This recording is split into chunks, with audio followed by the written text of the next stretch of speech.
Hello everyone. Before we start, make sure to like and subscribe to the channel. And leave a comment with where you're from and what time you're watching.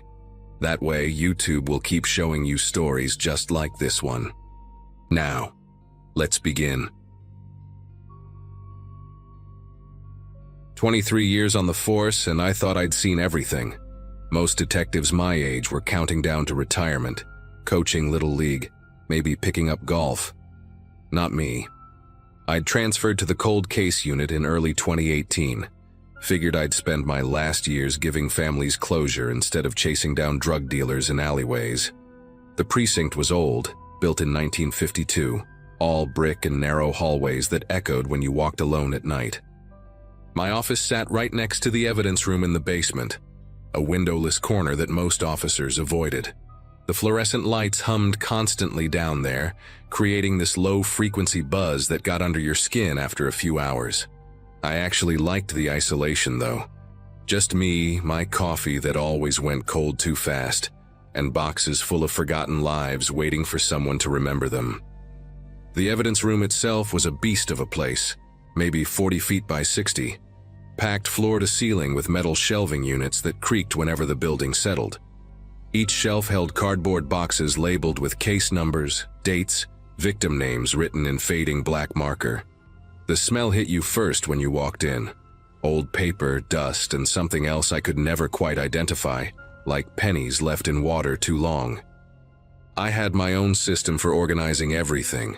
Spent my first month creating a detailed inventory that cross-referenced cases by date, location, and victim demographics. Nobody else really came down there except Officer Kowalski, who'd grab evidence for court appearances maybe once a month. The room had one entrance, a heavy steel door that required a key card and a 6-digit code that changed every Monday. Only 5 people had access. Me, the chief, 2 senior detectives upstairs, and the evidence technician who worked days. It started on a Wednesday in October. I'd been working a triple homicide from 1987, spreading crime scene photos across my desk when I needed to check the ballistics report. Grabbed my keys, punched in the code, heard that familiar click of the lock disengaging. But when I flipped on the lights and walked to Section C where I kept all the 87 cases, the boxes were wrong.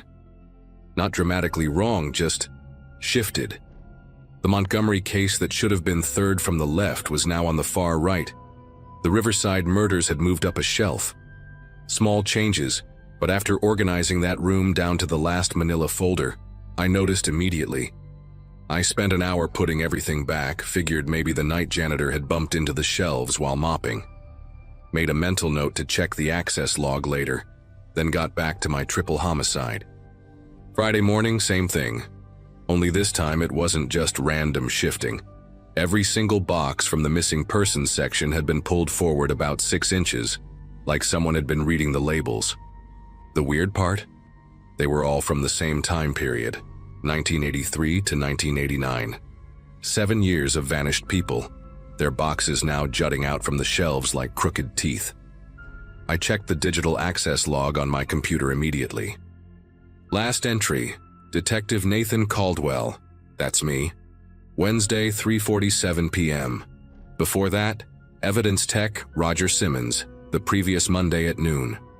Nobody had been in that room for 2 days except me. I walked each aisle slowly, checking for disturbed dust patterns, maybe a window I'd missed, any sign of entry. Nothing.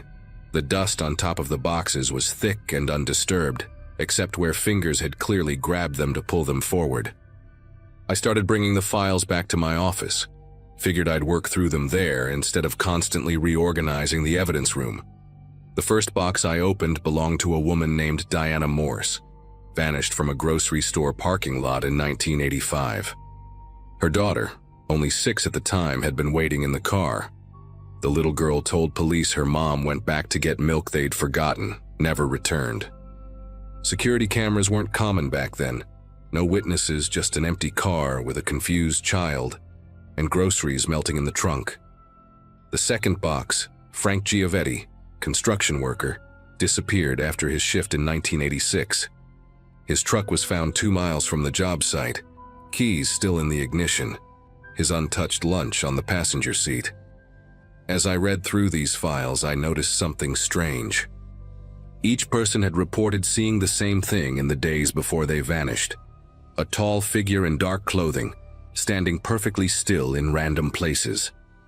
Diana's husband mentioned it in his statement. She'd complained about someone standing across from their house 3 nights in a row, never moving, just watching. The following Monday hit different. I'd locked everything up Friday afternoon, even took photos of the room with my phone to document the shelf positions. Came in early, around 6 a.m. Nobody else in the building except the desk sergeant upstairs. The evidence room door was still locked, code unchanged, no signs of tampering. But when I opened it and hit the lights, my chest tightened. Every single missing persons box from the 1980s, all 43 of them, had been removed from their shelves and stacked in the center of the room. They formed a perfect pyramid, each box aligned precisely with the ones below it. The top box had been opened, its contents spread across the floor in a semicircle. Photos, witness statements, evidence bags, all arranged like someone was trying to tell a story. In the very center sat a single photograph I'd never seen before. A blurry image of that tall figure in dark clothing, standing in what looked like our evidence room, dated 1989. I called the chief immediately, told him to come down alone. While waiting, I studied that photograph under the fluorescent lights. The figure stood near the back wall between shelves that looked identical to ours, but the boxes were different. Older labels, different handwriting. You couldn't make out any features, just the shape of someone impossibly thin, maybe 7 feet tall, arms hanging too long at their sides. Chief Morrison arrived within 20 minutes, took one look at the scene, and ordered the security footage pulled immediately. We went upstairs to the security office, rewound the weekend's recordings. Saturday, 2:17 a.m. The evidence room sat empty and dark. Then at 2:18 a.m. the lights flickered on by themselves. The camera showed the room clearly, every shelf visible. And then we saw it. The drawers of the filing cabinets along the wall started sliding open one by one, papers lifting out and floating through the air like leaves in a wind that didn't exist. The boxes began moving at 2:23 a.m. They slid off the shelves slowly at first, almost carefully, drifting toward the center of the room. No hands touching them, no strings or wires visible, just boxes moving through empty space with deliberate purpose. The chief grabbed my shoulder hard enough to hurt, neither of us saying anything as we watched them stack themselves into that perfect pyramid. The worst part came at 2:41 a.m. when the top box opened itself. The contents didn't just spill out. They arranged themselves piece by piece on the floor, each document and photo sliding into position like someone was controlling them. Then the lights went out. When they came back on 3 seconds later, that new photograph was there in the center, just materialized out of nothing. We watched the timestamp jump to 2:42 a.m. Then the lights turned off again, and everything stayed dark until I'd arrived that morning. Chief Morrison made the call to bring in a forensics team, but kept it quiet, only told them we had a potential break-in with unusual circumstances. While they dusted for prints and photographed everything, I started connecting dots between the missing persons cases. Every victim had lived within a 3-mile radius of the precinct. All had visited this building in the weeks before they vanished. Diana Morse had reported a stolen purse. Frank Giovetti had been a witness in an assault case. I pulled visitor logs from the 1980s, cross-referencing names with the missing persons files. That's when I found him. Robert Vance, evidence technician from 1983 to 1989. He'd handled every single one of these cases before disappearing himself in December of '89. No body ever found, no explanation, just stopped showing up one day. His employee photo showed a tall, thin man with hollow cheeks and eyes that seemed to look through the camera rather than at it. I went back down to the evidence room alone that afternoon while forensics worked upstairs. Needed to find Vance's personnel file, see if there was more to his story. The room felt colder than usual, that fluorescent buzz louder, almost like whispers if you didn't listen too carefully. Found his file in a dusty cabinet near the back wall, right where that figure had stood in the photograph. Inside, along with standard employment documents, was a handwritten note I'd never seen before. They never leave. They're still here, in the spaces between the evidence, waiting in the dust and silence. I tried to help them go, but they won't let me leave either. If you're reading this, you've seen them moving things. They're trying to show you what happened. Look for the maintenance tunnel. RV. My mouth went dry reading those words. There was no maintenance tunnel on any blueprint I'd seen, but when I moved the cabinet aside, scraping against 40 years of dust and grime, I found it. A small metal door, painted the same industrial beige as the walls, with a lock that had been broken from the inside. The tunnel was narrow, maybe 3 feet wide, concrete walls sweating with moisture that smelled like copper and mold. I had to duck to fit through, my flashlight beam catching on thick spider webs that hadn't been disturbed in decades. 20 feet in, the tunnel opened into a small room, maybe 10 by 10 feet, and there they were. All 43 missing persons from the 1980s, their bodies preserved in some impossible way, sitting against the walls like they were sleeping. No decay, no smell of death, just people frozen in time wearing the same clothes they'd disappeared in. Diana Morse still had her grocery list in her hand. Frank Giovetti's hard hat rested on his lap. In the center of them all sat Robert Vance, his tall frame folded into itself, those hollow eyes now closed. But on the wall behind him, written in what looked like rust or dried blood, were hundreds of names and dates going back to the 1950s. The last entry, dated December 1989, simply read, "I couldn't free them. They keep collecting more. The building feeds on the lost. Close the room, seal it forever." I backed out of that tunnel faster than I'd ever moved in my life, called the chief, told him to evacuate the building immediately. Within an hour, we had every available unit there. The medical examiner, state police, even the FBI got involved. But when we went back down with the full team, the tunnel was empty. Not a single body, no writing on the walls, just an empty concrete room with 40 years of dust undisturbed. The only thing left was a single photograph on the floor, the same one that had appeared in the evidence room that morning, but now I could see it clearly. It wasn't from 1989. The timestamp in the corner showed today's date, 3 hours in the future. And in the image, that tall figure in dark clothing wasn't standing in the evidence room. It was standing right behind me. We sealed the evidence room that day, moved all the files to a new facility across town. But sometimes officers at the old precinct still report boxes moving in the basement, even though that room stays locked. And every October since then, I get a package at my home with no return address. Always a photograph of that empty tunnel, and written on the back, "Still waiting, still collecting." I'm retired now, living 3 states away, but I know one day I'll have to go back. The lost don't rest, and neither do those who find them.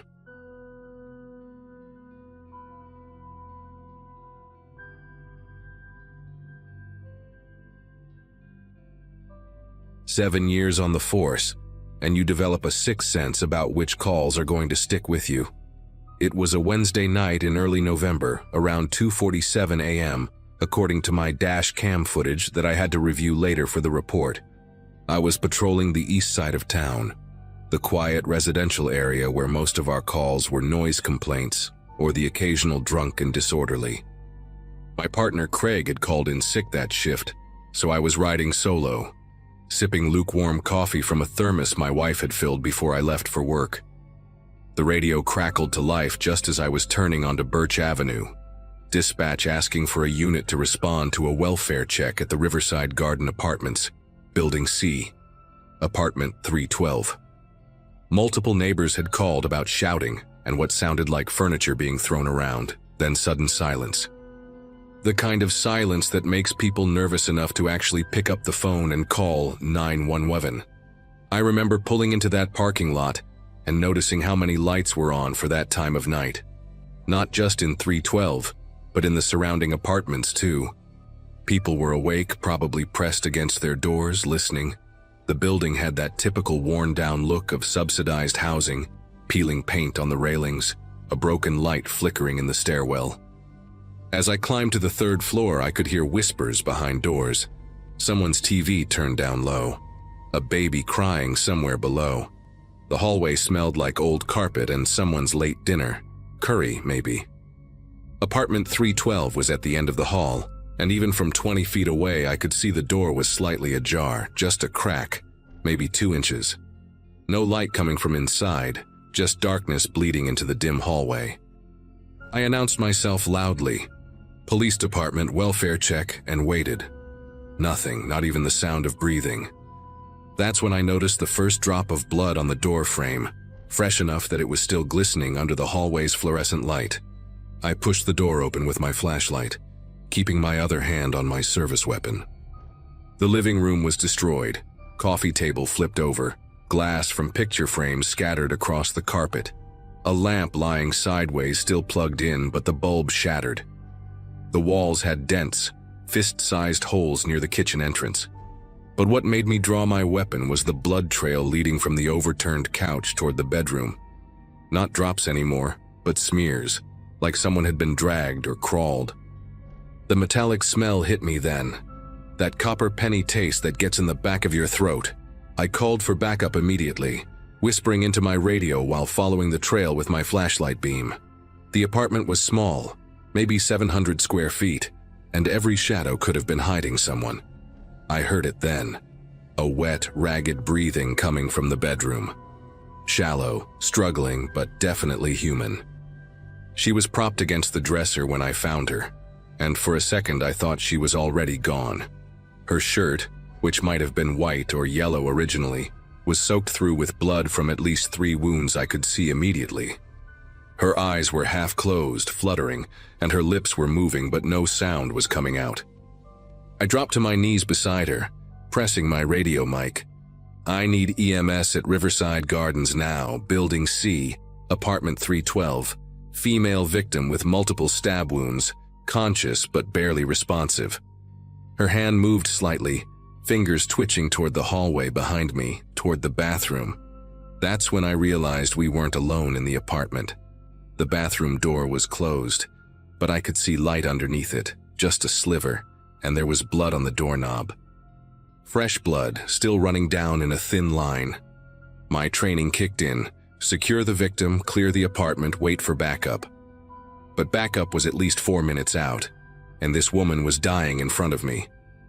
I positioned myself between her and the bathroom door, weapon drawn, and called out, "Police!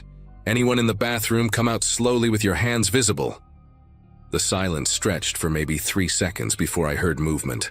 The sound of someone shifting weight on the tile floor.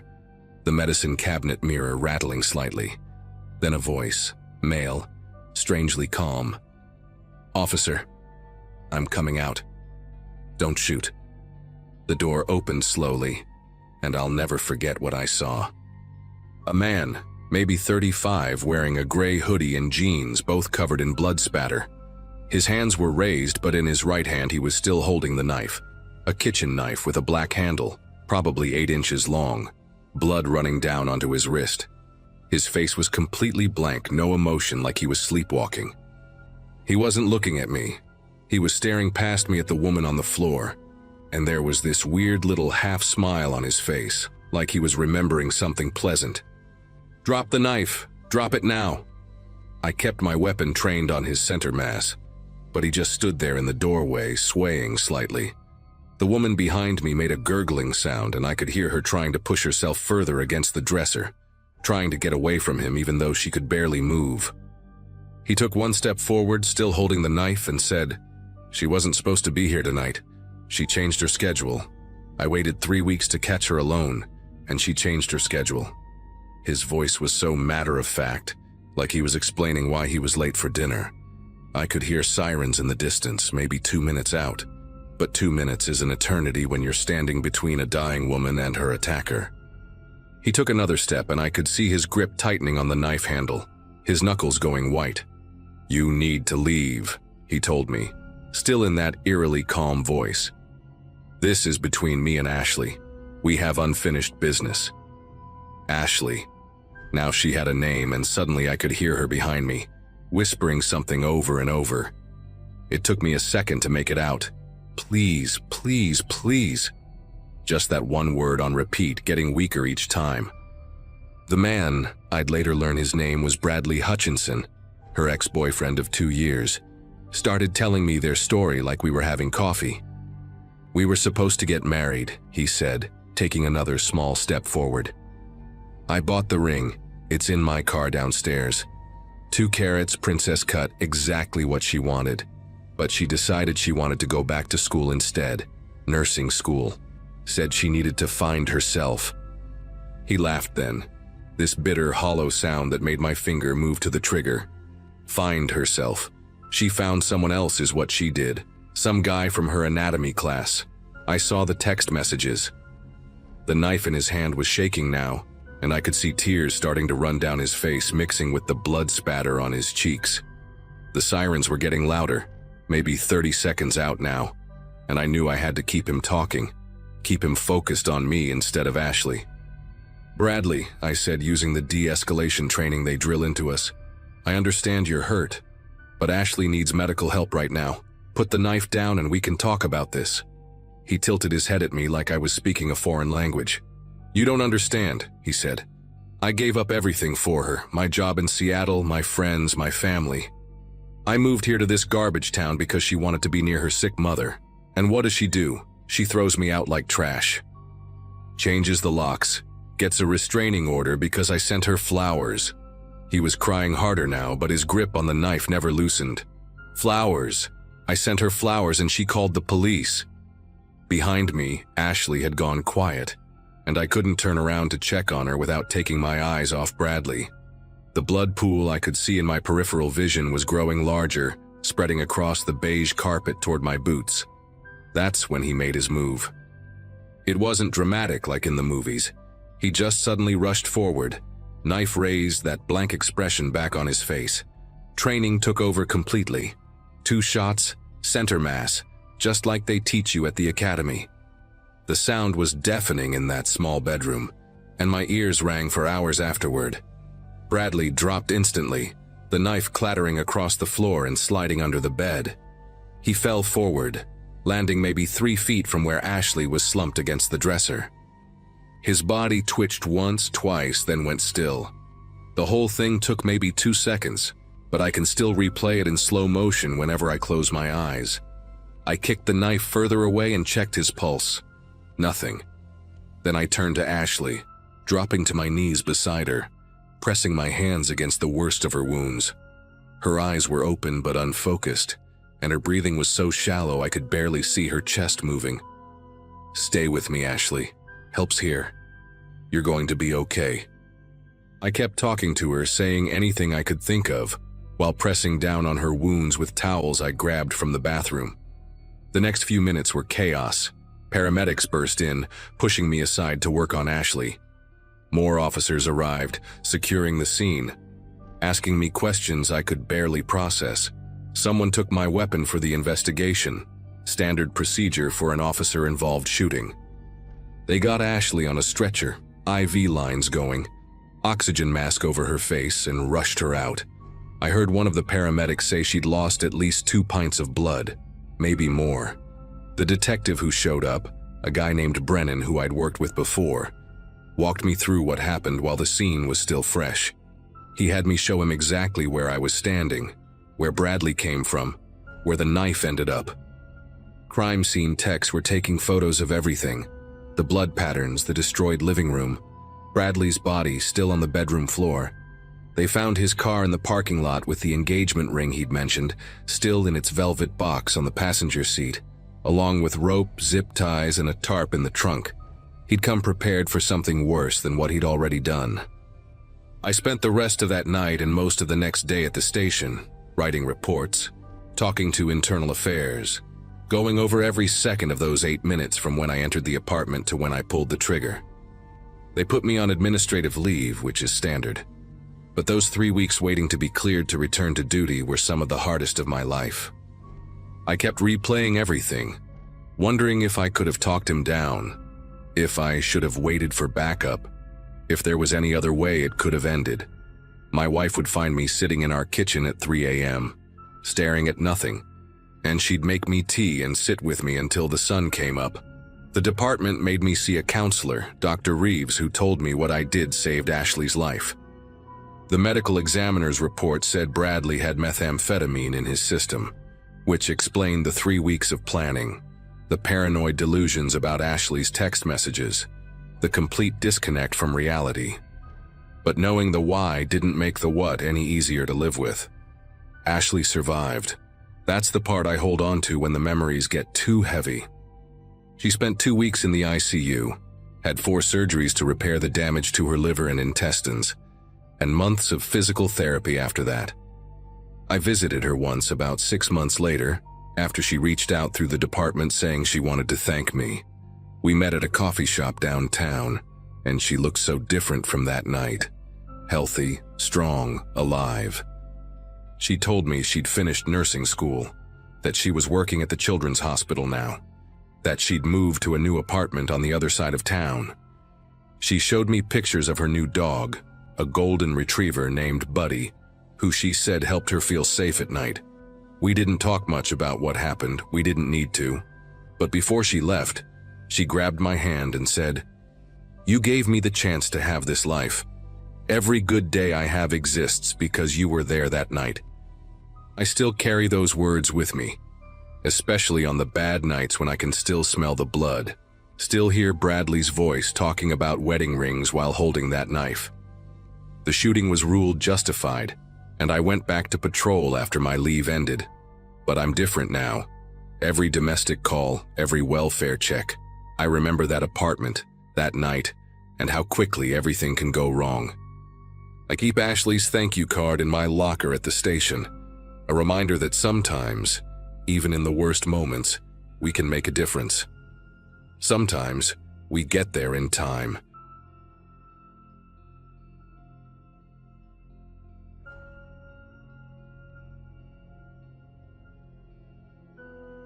I spent 14 years working emergency dispatch in a mid-sized city in Oregon, and nothing could have prepared me for what happened on that Thursday night in late October 2022.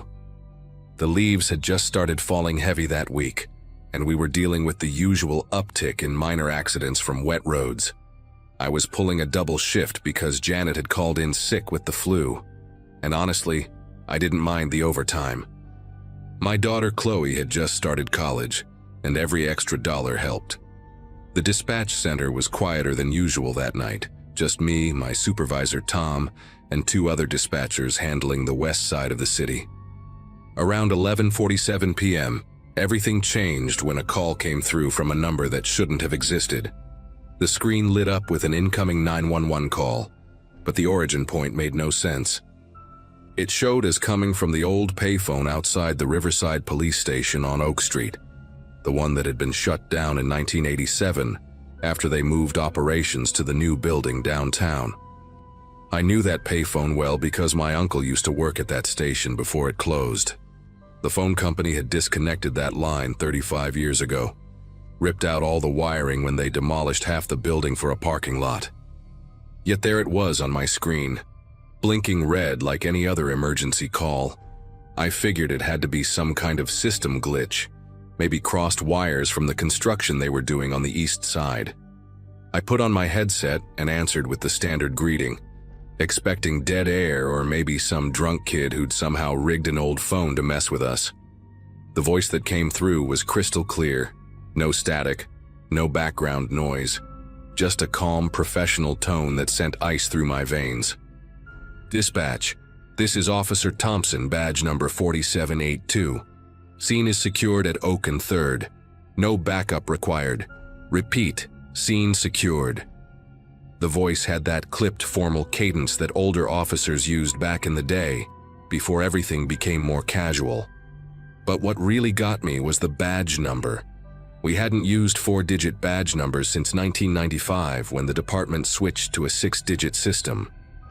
I pulled up our database while the voice kept talking, describing the scene in brief, efficient sentences. My fingers fumbled on the keyboard as I searched for Officer Thompson, badge 4782. When the record came up, I had to read it 3 times to make sure I wasn't seeing things. Officer James Thompson, badge 4782, had died in the line of duty on October 28, 1983. Shot during a routine traffic stop at the intersection of Oak and 3rd. The exact location he'd just reported as secured. The database showed his photo, a young guy with thick sideburns and that serious expression all cops had in their official pictures back then. According to the file, he'd bled out before backup arrived. His final radio transmission cut short mid-sentence. I sat there staring at the screen while the voice on my headset continued its report, calm and methodical, like nothing was wrong. Tom must have noticed something was up because he rolled his chair over to my station, mouthing, "What's wrong?" I hit the speaker button so he could hear, and watched his face go pale as Officer Thompson's voice filled the space between us. Before either of us could react, the line went dead. Not the normal click of someone hanging up, just sudden, complete silence. Tom grabbed the desk to steady himself and told me to log it as a prank call, but we both knew that was impossible. Our system tracks everything, records everything, and you can't fake a call origin like that. The coordinates were precise, showing the exact location of that old payphone down to the GPS decimal points. While Tom went to check with IT about possible system breaches, I started digging through our archives. What I found made everything worse. In the past 3 months, there had been 17 similar calls from deactivated numbers around the city, all logged as technical errors by different dispatchers who probably didn't want to sound crazy. Each call followed the same pattern, an officer reporting a scene secured, always at the location where they had died. I was still processing this when the board lit up again at 12:23 a.m. Same impossible number, same defunct payphone. This time I recorded everything on my personal phone while answering the call. A different voice came through, younger, with a slight Boston accent. "Dispatch, Officer Ramirez here, badge 5591. We've got the situation contained at Elmwood Park. Suspect in custody, no injuries reported." I didn't need to check the database this time. I remembered the Ramirez case from training. Miguel Ramirez, killed in 1991 during a drug bust gone wrong at Elmwood Park. Shot 6 times in the chest, managed to cuff the suspect before dying. They used his story to teach us about officer dedication. But here he was, reporting from beyond whatever divide separates the living from the dead, his voice steady and professional, following protocol like any good cop would. Tom came back from IT looking shaken. They'd run every diagnostic possible. No breaches, no spoofing, no technical explanation for how these calls were coming through. The payphone's number had been officially retired and recycled twice since 1987. It currently belonged to a dentist's office in Phoenix. Yet our system showed the calls originating from the exact physical location of that old phone booth, which now sat in the middle of an empty lot covered in broken glass and dead weeds. While Tom made calls to wake up the chief, I noticed something else in the pattern. Every officer who called in had died during the last week of October, different years spanning 4 decades.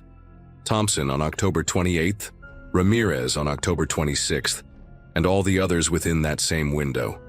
I pulled up a calendar and felt my throat tighten. We were right in the middle of that week. The third call came at 1:15 a.m., and this time 3 of us were listening.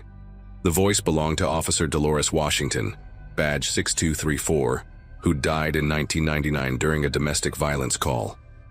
She reported the scene exactly as it had been found after her death. Husband subdued, wife and children safe, officer down in the kitchen. Her voice had this warm quality, like she was smiling while she talked, completely at odds with the fact that she'd been stabbed 14 times with a kitchen knife. After she finished her report and the line went dead, Tom made a decision that probably saved our sanity. He called in everyone, the chief, 2 sergeants, even brought in Father Angelo from St. Mary's, though nobody said out loud why we might need a priest. By 2 a.m., our dispatch center looked like a command post, with 12 people crowded around my station, waiting for the next call. At 2:47 a.m., we got something different. The call came through, same impossible number, but this time there was static, harsh, and grating. Through the interference, we heard multiple voices, overlapping like a badly tuned radio picking up several stations at once. I counted at least 6 distinct officers, all giving reports simultaneously. Scene secured, echoed over and over, a ghostly chorus of the dead doing their duty. One voice rose above the others, clearer and more insistent. Officer Patricia Novak, badge 7891, killed in 2003. But she wasn't reporting her own death scene. Instead, she was giving an address. 482 Sycamore Drive, present day, tomorrow's date. She repeated it 3 times before the cacophony swallowed her voice again. The chief immediately sent 2 units to check that address. It was a modest 2-story house in a quiet neighborhood, nothing special except for one detail that made everyone in the room hold their breath. It was Officer Carl Brennan's home, and Carl was currently on patrol, scheduled to drive past Oak and 3rd in exactly 1 hour as part of his regular route. The chief tried to reach Carl on his radio, but got only static. His patrol car's GPS showed him responding to a domestic disturbance call at 481 Sycamore, the house next door to the address Novak had given us. We watched his unit's movement on the tracking screen, that little blue dot moving through the empty streets while every one of us knew something was about to go terribly wrong. Tom suggested we were overthinking coincidences, that stress was making us paranoid, but his voice shook when he said it. The priest, Father Angelo, had been quietly praying in the corner, his rosary beads clicking in a rhythm that somehow made everything feel more real, more immediate. At 3:33 a.m., Carl's panic button activated. His GPS showed him at the intersection of Oak and 3rd, exactly where Thompson had died 39 years before. Every available unit screamed toward Oak and 3rd while I tried to raise Carl on the radio. Nothing but static. Then suddenly his voice burst through, breathless and terrified. "Shots fired. Officer down. No, wait. I'm okay. Suspect fled on foot heading north on Oak." The relief in the room was palpable until we realized Carl wasn't making sense. He kept reporting an officer down, then correcting himself, saying he was fine, then screaming about seeing someone who couldn't be there. When backup arrived 4 minutes later, they found Carl standing in the middle of the intersection, his weapon drawn, pointing at nothing. His dashcam footage would later show what we couldn't understand in that moment. A figure in an old police uniform standing in front of Carl's vehicle, taking bullets meant for him.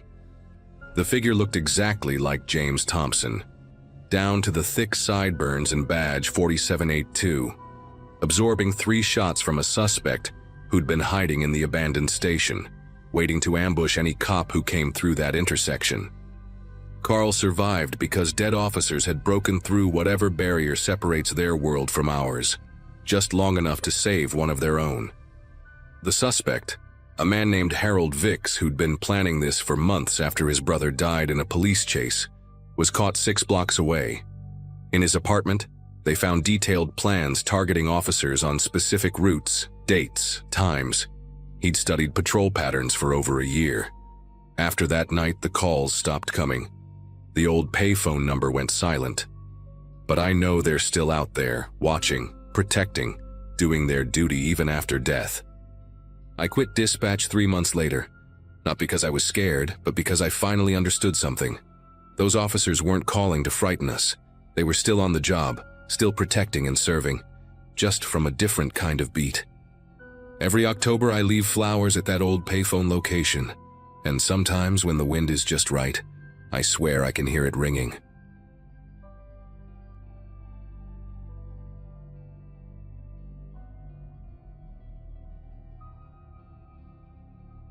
Most people in Millbrook knew me as the guy who ran the hardware store on Chestnut Road for 20 years. It was January of last year when everything I thought I knew about our quiet town got turned upside down. My wife Jennifer and I had just finished dinner when Detective Lawson knocked on our door around 8 in the evening. I'd sold him lumber for his deck the previous summer, so seeing him at my doorstep in his official capacity made my chest tighten. He had that careful expression cops wear when they're about to deliver news that'll change your life forever. Jennifer grabbed my arm as we invited him in, both of us thinking something had happened to our son Kyle, who was away at college. But what Detective Lawson told us that night was somehow worse than anything we could have imagined. The detective sat on our worn leather couch, pulling out a small notepad while refusing Jennifer's offer of coffee. He explained that they'd done a welfare check on Gerald Whitmore earlier that day, the old man who'd worked at Riverside Memorial Funeral Home for 37 years before retiring 5 years back. Neighbors hadn't seen him for 2 weeks. Mail was piling up, and there was a smell coming from his property. They found Gerald alive but suffering from severe dementia, living in squalor. But that wasn't why Detective Lawson was sitting in my living room. When they searched Gerald's garage, they discovered something that made even the veteran officers sick to their stomachs. Plastic bins, dozens of them, stacked floor to ceiling, each one meticulously labeled with dates going back decades. Inside those bins were jewelry, glasses, dental work, and human bones, all taken from bodies that had passed through Riverside Memorial. Detective Lawson cleared his throat and looked directly at me, his gray eyes heavy with responsibility. My mother had passed through Riverside Memorial 8 years ago, a heart attack that took her suddenly on a Thursday afternoon while she was gardening. The date on one of Gerald's bins matched the week of her funeral. They'd found her wedding ring, the thin gold band with 3 small diamonds that my father had saved 6 months to buy back in 1962. But that wasn't all. There was a small velvet pouch containing 4 of her teeth and a section of her sternum, carefully wrapped in funeral home stationery. The detective said Gerald had kept detailed notes about each collection, as he called them, written in cramped handwriting on index cards. My mother's card described her as elegant widow, beautiful bone structure, kept the sternum for its unusual smoothness. Jennifer's fingernails dug into my forearm as the detective continued explaining that my mother wasn't the only one from our family. They'd found items belonging to my Uncle Howard, who died in 2015, and Jennifer's grandmother Rose, who'd passed in 2017. The garage contained remains and belongings from over 300 people, all processed through Riverside Memorial during Gerald's tenure. Some bins held infant hospital bracelets. Others contained war medals that should have been buried with veterans. Gerald had apparently developed this obsession early in his career, starting with small items like buttons or locks of hair, gradually escalating to removing bones during the embalming process. He would carefully extract pieces when alone in the preparation room, replacing the missing parts with cotton padding and mortician's wax so no one would notice during viewings. The most disturbing part was how methodical he'd been. Each bin included photos he'd taken of the deceased during preparation, like some twisted scrapbook of his secret violation. The detective asked if we wanted to see the recovered items, but I couldn't form words. My mind kept circling back to my mother's funeral, how we'd stood there believing she was whole, at peace, wearing the dress she'd picked out years before. I remembered touching her hand one last time, cold and waxy, never knowing that beneath her burial clothes, parts of her were already missing.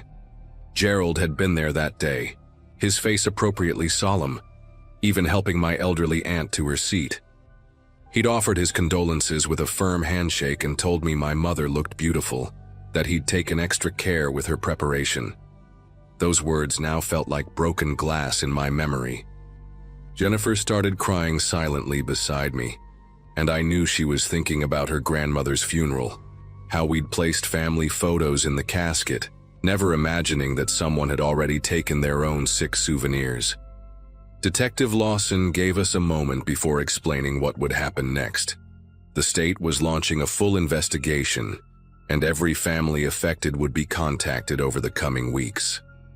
They'd seized all of Gerald's records, including a leather journal where he'd written about his compulsion in disturbing detail. He described feeling a connection to the deceased, believing he was preserving their essence by keeping pieces of them. The journal entries went back 40 years, describing how he'd started after his own mother's death, unable to let her go completely. He'd kept her entire left hand, which they found preserved in a special refrigerated container in his basement, still wearing her ruby engagement ring. The detective said Gerald's dementia had progressed to where he couldn't understand why he was being removed from his home, kept asking about his guests and when they'd be returning for dinner. After Detective Lawson left, Jennifer and I sat in stunned silence until nearly midnight. Then something occurred to me that made me rush to our bedroom closet.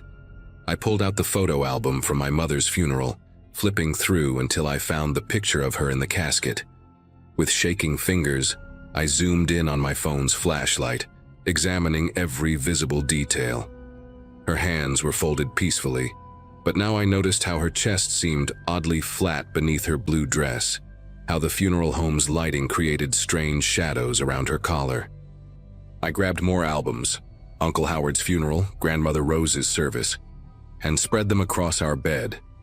In every photo, now that I knew what to look for, there were subtle signs. A slightly sunken area where tissue should have been, hands positioned to hide missing fingers, makeup applied heavier in certain spots. We'd been looking at crime scenes disguised as peaceful farewells, and none of us had known. The next morning, I couldn't open my hardware store. Instead, I drove to Riverside Memorial, which was already surrounded by news vans and police tape. I stood there watching investigators carry out more boxes from the basement, each one potentially containing pieces of someone's loved one. An older woman next to me was sobbing, clutching a photo of her husband who'd died 3 years earlier. She kept saying she'd specifically requested he be buried with his military medals, his father's watch, and his wedding ring, all items listed on Gerald's inventory sheets. Behind us, a young couple held each other, the woman pregnant and crying about her miscarried baby from 2 years ago. Gerald had kept a tiny hospital bracelet and what the detective delicately called tissue samples. The crowd grew throughout the morning, each person carrying their own horrible suspicion, their own photos to examine with new eyes, their own memories now tainted with violation. I recognized Bill Harmon, who owned the bakery downtown, standing apart from the crowd with his jaw clenched tight. His daughter Lisa had died in a car accident 5 years ago, just 23 years old. He told me Gerald had offered to do her makeup personally, said he wanted to make sure she looked perfect for her parents' final goodbye. Bill's fists kept opening and closing as he watched the evidence being removed, and I heard him whisper that he'd shaken Gerald's hand at the cemetery, thanked him for his kindness. The funeral director, a younger man named Paul who'd taken over Riverside Memorial just 2 years ago, stood on the front steps looking destroyed. He kept telling anyone who'd listen that he'd had no idea, that Gerald had been retired before he arrived, that all their records showed proper procedures were followed. But nobody wanted to hear his explanations. We were all too busy recalculating every interaction we'd had with Gerald, every sympathy card he'd sent, every gentle pat on the shoulder at our darkest moments. That afternoon, Jennifer and I met with other affected families at the community center. The room was packed with people I'd known my whole life, all of us now bound by this grotesque discovery. Margaret Phillips, who taught Sunday school, stood up and said her husband's body would need to be exhumed and examined. The prosecutor explained that Gerald had been charged with abuse of a corpse, theft and interference with burial rites, though his dementia meant he'd likely never stand trial. Someone asked about suing the funeral home, but the lawyer present said proving negligence would be difficult since Gerald had hidden his activities so well. The medical examiner spoke about the process of identifying and returning remains, warning us it could take months or even years to sort through everything. A woman in the back row suddenly screamed that she wanted Gerald to suffer, to know what he'd done, but his mind was already gone, leaving us with justice that could never truly be served. 3 weeks later, we received the call that my mother's remains had been identified and could be returned to us. Jennifer and I drove to the medical examiner's office in complete silence, the radio off, both of us staring at the wet February roads. They gave us a small wooden box containing what Gerald had taken, along with her wedding ring in a sealed evidence bag. The assistant medical examiner, a kind woman with tired eyes, explained that we could choose to have another burial ceremony, or have the remains cremated and added to her grave. She said many families were struggling with the same decision, that there was no right answer. I signed the paperwork with numb fingers, took the box that weighed almost nothing, and walked back to our car where I finally broke down completely. I sobbed like I hadn't since the day she actually died. But this was different. This was grief mixed with rage and a revulsion that made me want to scrub my own memories clean. We decided to have a private ceremony. Just Jennifer, Kyle, and myself on a cold Saturday morning. The funeral home, a different one 40 miles away, handled everything with careful respect, never asking questions about why we needed this second goodbye. As we stood at my mother's grave, placing the small box into a hole that shouldn't have needed to exist, Kyle read a poem my mother had loved about memory and peace. The cemetery was empty except for us and a groundskeeper in the distance, the March wind cutting through our coats.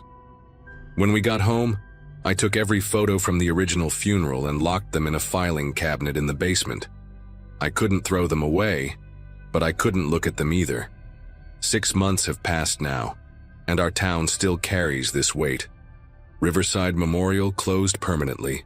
The building stands empty, and nobody can drive past without remembering. Gerald died in the state facility last month, never understanding what he'd done, taking whatever twisted reasoning he'd had into oblivion. We're all trying to move forward, to remember our loved ones as they were in life, not as victims of a sick man's compulsion. But some violations can't be undone, they can only be endured, and that's the truth we're all learning to live with.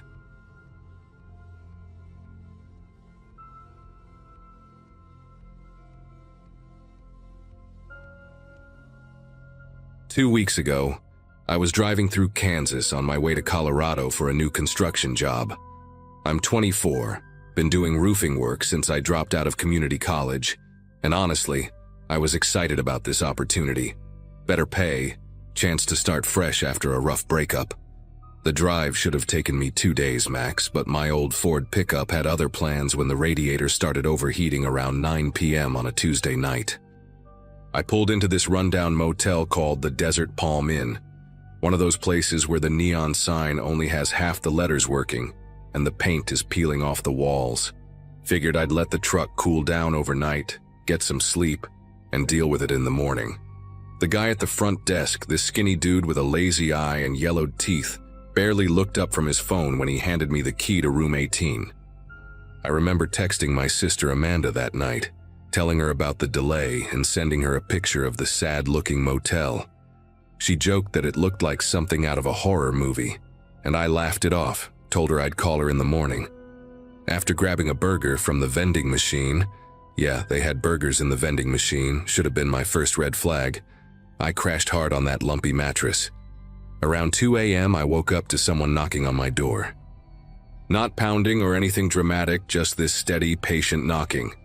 Knock, knock, knock.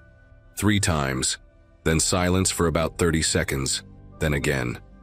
I figured maybe someone had the wrong room, so I called out asking who it was. The knocking stopped immediately. Through the peephole, I could see a man standing there, probably mid-40s, wearing a maintenance uniform. He had this perfectly normal face, clean-shaven, even had a name tag I couldn't quite read in the dim hallway light. When he saw the peephole darken, he smiled and held up a toolbox, said there was a leak in the room above mine and he needed to check my bathroom ceiling. Everything about the situation felt wrong. First off, what maintenance guy works at 2 a.m.? Second, the motel was only 1 story. I'd walked around the building earlier looking for the ice machine. But here's the thing about being exhausted and half asleep. Your brain doesn't always connect the dots right away. I told him through the door that he'd have to come back in the morning, that I was trying to sleep. He didn't argue, didn't insist, just nodded politely and walked away. I watched through the peephole as he went to the room next door, room 19, and used a key to go inside. That should have been my cue to pack up and leave, but I convinced myself he actually did work there if he had keys, right? I double-checked that my door was locked, pushed the little dresser in front of it for good measure, and tried to go back to sleep. But I kept hearing these sounds from next door, footsteps, drawers opening and closing, and what sounded like furniture being moved around. About an hour later, the sound stopped completely. The silence was almost worse than the noise. I was lying there, staring at the water stain on the ceiling that looked like a map of Texas, when I heard my doorknob slowly turning. Just this quiet, careful attempt to open the door. The dresser held it shut, but whoever was on the other side tried twice more before giving up. Then came the tapping on my window. The curtains were drawn, but I could see a shadow moving outside. The tapping turned into scratching, like someone running their keys along the glass. I grabbed my phone to call 911, but there was no signal. Not unusual for that stretch of highway, but the timing couldn't have been worse.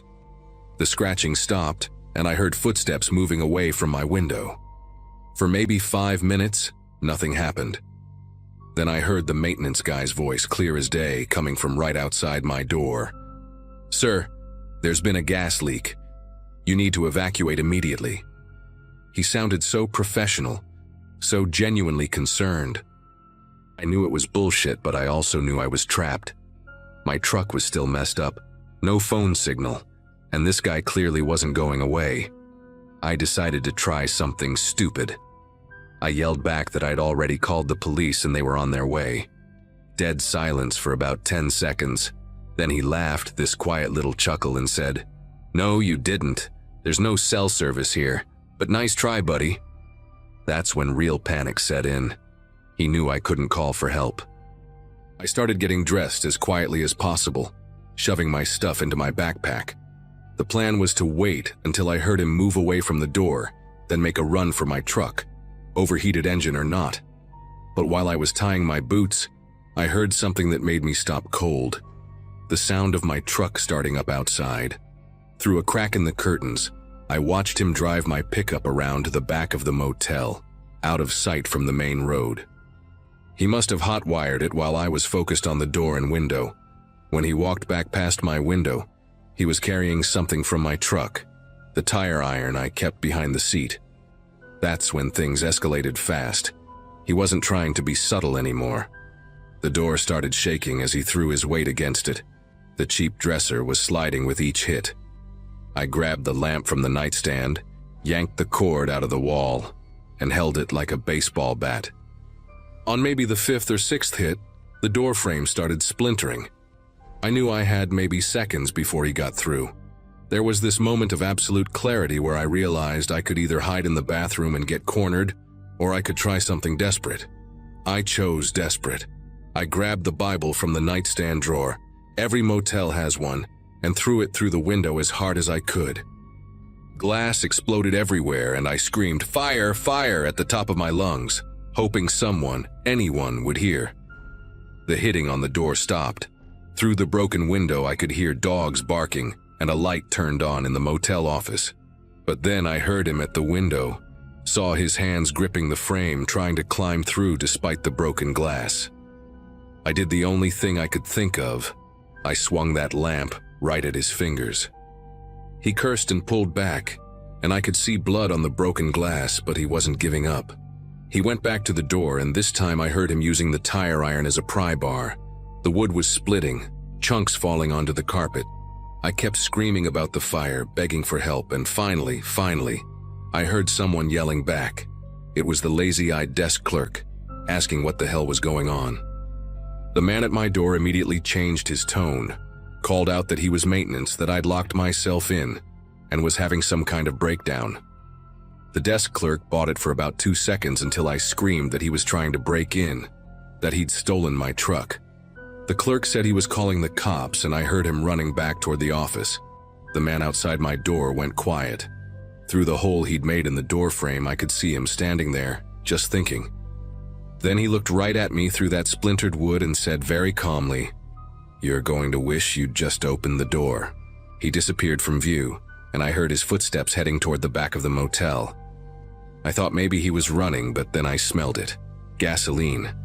The bastard was pouring gasoline under my door. The liquid started seeping in, spreading across the ugly green carpet. I knew I had to get out right then. No more waiting for help. I grabbed my backpack, used it to clear the remaining glass from the window frame, and started climbing out. That's when he came around the corner, gas can in one hand, lighter in the other. We made eye contact for maybe 2 seconds, him with that maintenance uniform still on, blood dripping from his cut hand, me halfway out the window. He flicked the lighter, and I just threw myself out onto the concrete. I hit hard, felt something pop in my shoulder, but adrenaline got me up and running. Behind me, I heard the whoosh of flames and him cursing. I ran toward the main road, screaming for help, and that's when I saw them. 2 police cruisers pulling into the motel parking lot, lights flashing. The cops found him trying to squeeze through the bathroom window of room 19. Turns out he'd been staying there for 3 days under a fake name, paying cash. When they searched his room, they found duct tape, zip ties, a hunting knife, and a notebook. That notebook still haunts me. It had detailed notes about several guests, their routines, which rooms they were in, when they arrived, if they were alone. My entry said I was perfect because I was young, traveling alone, and had vehicle trouble. He'd been watching from his window when my radiator overheated, saw me struggling with it in the parking lot. The police told me later that they found evidence linking him to 2 other disappearances along that stretch of highway over the past year. Both were young men traveling alone. Both had vehicle trouble. They never found their bodies. The detective, this older woman with kind eyes but a hard voice, told me I was lucky. She said most people who get that knock at 2 a.m. don't get to tell their story. The maintenance uniform was stolen from the motel's laundry room, along with a master key card that the real maintenance guy hadn't even noticed was missing. What really messed with my head was finding out what he'd prepared in room 19. The police let me see the photos during the trial. I needed to know, needed to understand what I'd escaped. He'd covered the windows with aluminum foil and blankets. The bathroom had been lined with plastic sheets. There was a chair in the center of the room, bolted to the floor with metal brackets he'd installed himself. The duct tape on the armrests was already partially unrolled, ready to use. He had a video camera on a tripod pointed at that chair. In the closet, they found my wallet. He'd somehow gotten it from my truck when he moved it. But what really got me was the cooler full of ice he had in there, and the collection of small glass vials next to it. The prosecutor said he'd been buying veterinary sedatives online, the kind they use for large animals. He wasn't planning to kill me quickly. The detective said based on what they found, I would have been kept alive for days, maybe weeks. The trial lasted 6 months. I had to testify, had to sit in the same room as him while he wore a suit and tried to look normal. His name was Keith Dunbar, 46 years old, former veterinary assistant who'd lost his license 5 years ago for stealing drugs. He never showed any emotion during the trial, just sat there taking notes like he was studying us all. The only time I saw him react was when I described hitting his fingers with the lamp. He actually smiled at that, like he was remembering something pleasant. They gave him life without parole for the attempted kidnapping and assault, plus additional time for the 2 suspected murders once they found enough evidence. During the victim impact statement, I told the court about the nightmares, about how I can't stay in hotels anymore, how I check every lock 3 times before bed. But what I didn't tell them was that sometimes I wake up at 2 a.m. to phantom knocking, and I lie there paralyzed, listening to see if it's real or just my brain replaying that night. My shoulder still hurts when it rains. I tore something when I hit that concrete, and it never healed quite right. It's my reminder that I survived. I never made it to that job in Colorado. Couldn't handle the thought of driving alone through empty highways anymore. I moved back home, got a job with my uncle's roofing company, started seeing a therapist.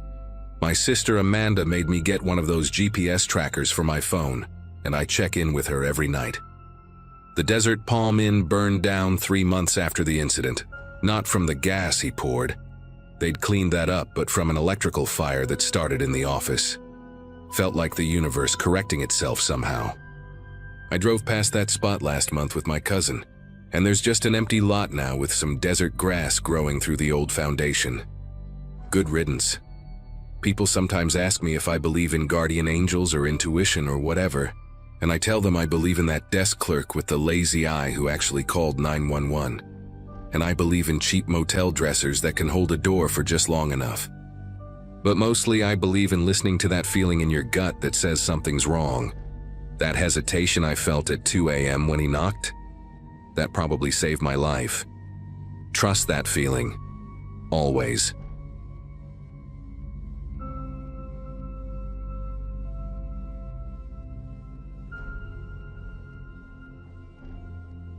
It was a Thursday afternoon in early March 2023, and I was working from home like I'd been doing for the past year at my tech support job.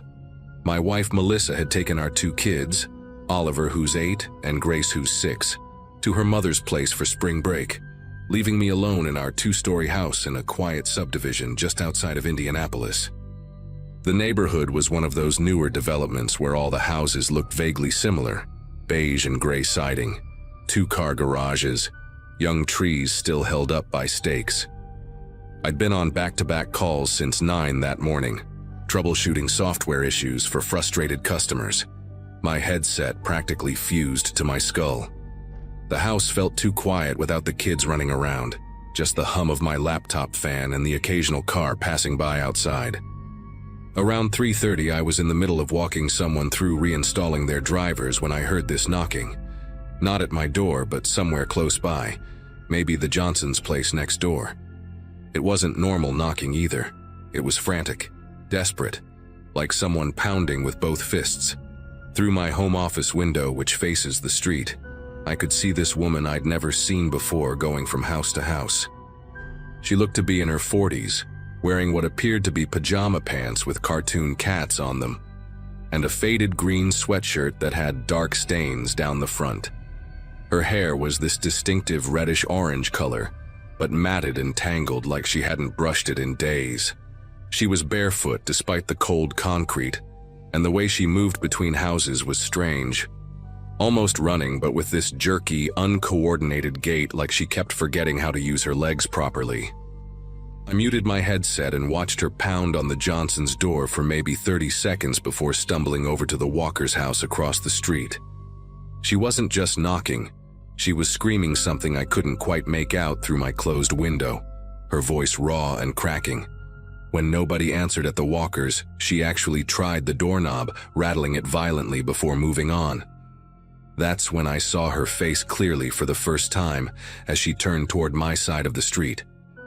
Her eyes were wide, pupils dilated so much they looked completely black, and there was this wetness around her mouth that caught the afternoon sun. She had these deep scratch marks down both cheeks, fresh ones that were still bleeding, and her lips were moving constantly even when she wasn't screaming, like she was having an argument with someone who wasn't there. The customer on my call was still talking about their computer problems, but I wasn't listening anymore.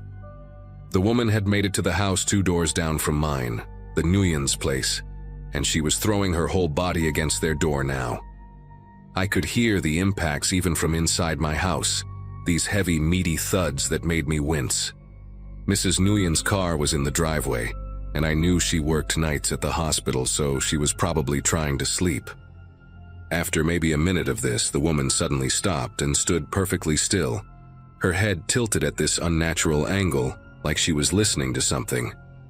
Then she reached into the pocket of her sweatshirt and pulled out what looked like a kitchen knife. One of those long carving knives with a black handle. The blade caught the light and I could see it wasn't clean. My first instinct was to call 911, but as I reached for my phone, I realized I could already hear sirens in the distance. Someone else must have called already. The woman heard them too, and her whole demeanor changed. She started making these low, guttural sounds that I could hear even through my window, almost like growling, and began walking directly toward my house. Not running, just this deliberate, purposeful stride while gripping that knife so tight her knuckles were white. I disconnected from my work call without saying anything and grabbed my phone, my fingers fumbling as I tried to dial. She walked right past my front door though, didn't even glance at it, and went straight to my backyard gate. The gate that I knew I'd forgotten to lock after taking the trash out that morning. I heard the gate squeak open, and my heart started hammering so hard I could feel it in my throat. Through my office window, I watched her disappear around the side of my house, and then I heard her at my back door, testing the handle. Thank God I'm paranoid about locking doors when I'm home alone. It was secured with both the knob lock and the deadbolt. But she didn't just try once and leave. She started slamming her shoulder into it over and over. And then I heard glass breaking. She'd punched through the small window next to the door. I could hear her trying to reach through to the locks, grunting with effort. the knife scraping against the door frame. I was already on with 911, the dispatcher asking me questions I could barely process, when I heard her give up on my door and move to the sliding glass door that led to the Brennan family's house.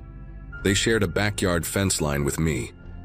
The Brennans had 3 kids, and I knew Shannon was usually home during the day with their toddler, while the older 2 were at school. I ran upstairs to my bedroom window to get a better view of their backyard, still on the phone with dispatch, trying to explain what was happening. The woman was at their sliding door now, and I watched in horror as she used the knife handle to smash the glass. It took her 4 or 5 hits before it shattered completely, safety glass falling in chunks, and she reached through to unlock it. She disappeared inside, and I could hear Shannon screaming from across the yard, this piercing, terrified sound that made every hair on my arms stand up. The dispatcher was telling me units were 2 minutes out, to stay in my house, to keep my doors locked, but all I could think about was Shannon and her baby. Through the windows, I could see movement in the Brennan's house, shadows passing quickly behind curtains, and then Shannon appeared briefly in an upstairs window, holding her toddler, before ducking away. The woman must have seen her too, because I heard heavy footsteps on stairs, that distinctive creaking their old staircase made. Then there was this crash, like furniture being knocked over, and the baby started crying, that specific terrified infant wail that cuts right through you. I told the dispatcher the woman was now upstairs with the family, that they were trapped, and I could hear her typing frantically, updating the responding units. The sirens were getting louder, maybe a block away now, but it felt like they were taking forever. I could see 2 more neighbors had come out of their houses, standing in their driveways, phones pressed to their ears, everyone calling 911. The first police car came screaming around the corner, tires actually squealing like in movies, followed immediately by 2 more. Officers jumped out with their weapons drawn, and one of them was shouting into his radio for backup and paramedics. I watched 3 officers rush toward the Brennan's house while 2 others started evacuating the neighbors who were standing outside. One officer saw me in my window and made a sharp gesture for me to get back, to stay away from the windows. But I couldn't move. I was transfixed watching them enter through the same shattered sliding door the woman had used. Almost immediately I heard shouting from inside, multiple voices yelling commands, and then Shannon's voice again, high and panicked, saying something about a bathroom. The woman must have cornered them in there because all the noise seemed concentrated in one area of the house now. For maybe 3 minutes, there was this terrible standoff. I could hear the officers trying to talk to the woman, their voices firm but measured, trying to de-escalate. She was responding but not with words, just these animalistic shrieks that didn't sound entirely human. Then there was this loud bang, like someone had kicked in a door, followed by a struggle. Furniture crashing, glass breaking, everyone yelling at once. The baby's crying got louder and more frantic, and I heard one officer radioing for immediate medical assistance. 2 more police cars had arrived by then, officers setting up a perimeter around the house, keeping gathering neighbors back. One officer was unrolling yellow tape, already sectioning off the Brennan's property, while another was going door to door, checking on residents, making sure everyone was accounted for. Then suddenly, everything went quiet except for the baby crying. No more struggling, no more shrieking, just officers talking in those low, professional tones they use when a situation is under control. About a minute later, I saw them bringing the woman out through the front door. She was in handcuffs, 2 officers holding her arms, and her head was hanging down, hair covering her face. Her sweatshirt was torn, and there was blood on her hands and bare feet. She wasn't fighting anymore. She looked almost catatonic, like all the wild energy had just drained out of her. They put her in the back of a patrol car, and I noticed one of the officers was limping, holding his arm against his ribs. An ambulance had pulled up and paramedics rushed inside with their equipment. A few minutes later, they brought Shannon out holding her baby, both of them crying but seemingly uninjured. She looked shell-shocked, her face pale, clutching her child like she was afraid to let go. The aftermath was surreal. Police were everywhere, taking photos, collecting evidence, interviewing everyone who had seen anything. A detective came to my house about an hour later, took my statement, asked me about the timeline, what I'd observed. He told me the woman was being taken for psychiatric evaluation, that she'd been reported missing from a facility in the next county 2 days earlier after stopping her medication. The knife, he said, had been taken from a house 3 streets over where she'd broken in that morning while the owners were at work. They'd found the place ransacked, food eaten straight from the fridge, medication bottles emptied on the counter. Shannon and her baby were physically okay, just traumatized. The officer who'd been injured had bruised ribs from where the woman had fought him, but nothing serious. The detective said we'd all been lucky. These situations could go much worse. As I watched them finishing up, the yellow tape fluttering in the evening breeze, I kept thinking about those few minutes when she was at my back door, when that knife was scraping against my door frame, and how different this story could have ended.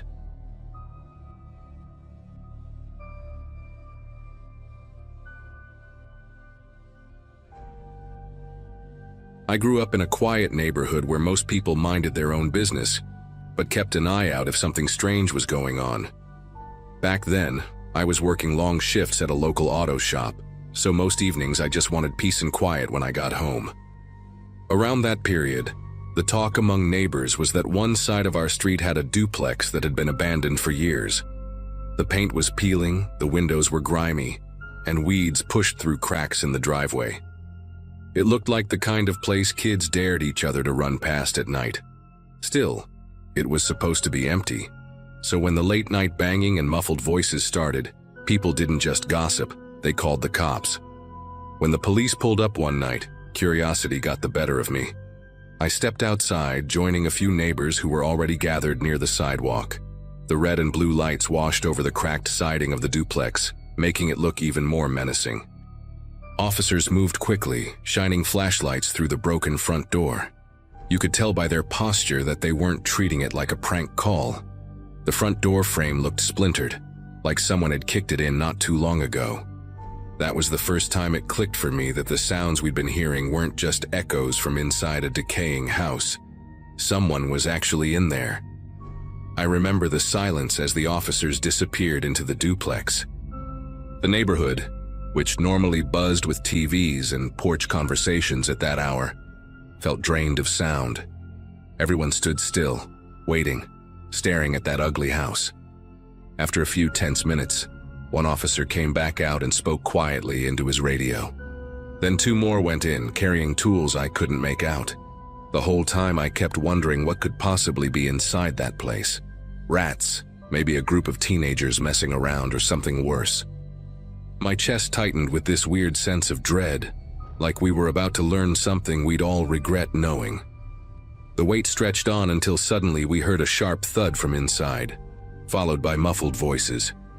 It wasn't the officers. It sounded more like someone had shifted furniture or knocked something heavy over.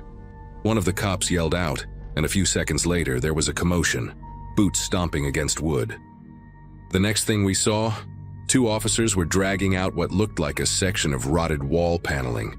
They dropped it on the porch, and behind it was a narrow, pitch-black crawl space. Out of that space, the police pulled out 3 people, one by one. They weren't teenagers, they were adults, filthy, thin, and glaring at us like cornered animals. The sight of them chilled everyone watching. Their clothes were filthy, layered like they hadn't been changed in weeks, and their faces were streaked with dirt. One of the men had a greasy cap pulled so low you could barely see his eyes, but you could feel his stare sweeping over the crowd. The woman with them had matted hair that looked almost gray under the streetlights, though she couldn't have been older than 40. She didn't fight or yell. She just stared down, whispering something too quiet to catch. The officers kept tight grips on them while calling for backup, and I'll never forget how unnatural it felt, seeing people pulled out of a wall like that. When more police arrived, they started moving us back toward our houses. I remember one of my neighbors, Mr. Callahan, muttering, "I knew it wasn't rats." He wasn't joking, he sounded angry, almost vindicated. Later, one of the officers explained to a few of us that the group had been hiding in that crawl space for weeks, maybe longer. They'd carved out sections of the duplex, making narrow passages you'd never notice unless you were looking for them. The cops said they found sleeping bags, food wrappers, even a small notebook full of addresses. That detail sent a ripple through everyone, because those addresses weren't random. They belonged to people living right there on our street. It didn't take long to realize what that meant. They had been watching us, tracking our routines, marking down who left for work early, who stayed out late, whose porch light never came on. The idea that strangers had been sitting in that rotting house, spying through cracks or slipping out at night to peek into windows, made my skin crawl in a way I can't even explain. Suddenly, all those times I thought I heard footsteps on the sidewalk or felt like curtains had shifted when no one was there didn't feel so harmless anymore. The duplex wasn't just a nuisance. It had been a base for people planning to break into our homes. I barely slept that night. Every sound carried a new weight. The creak of my fence, the rattle of branches against the siding, even my own fridge humming felt too loud. When I did drift off, I kept picturing that crawl space, the way they had to crouch and squeeze into the darkness. I imagined them slipping out after midnight, moving silently between houses while we slept just a few feet away. The worst part was realizing that if the neighbors hadn't called about the noise, we might never have found out. They could have chosen any of us next. The following morning, a cleanup crew was already at the duplex, hauling out trash bags full of things the squatters had left behind.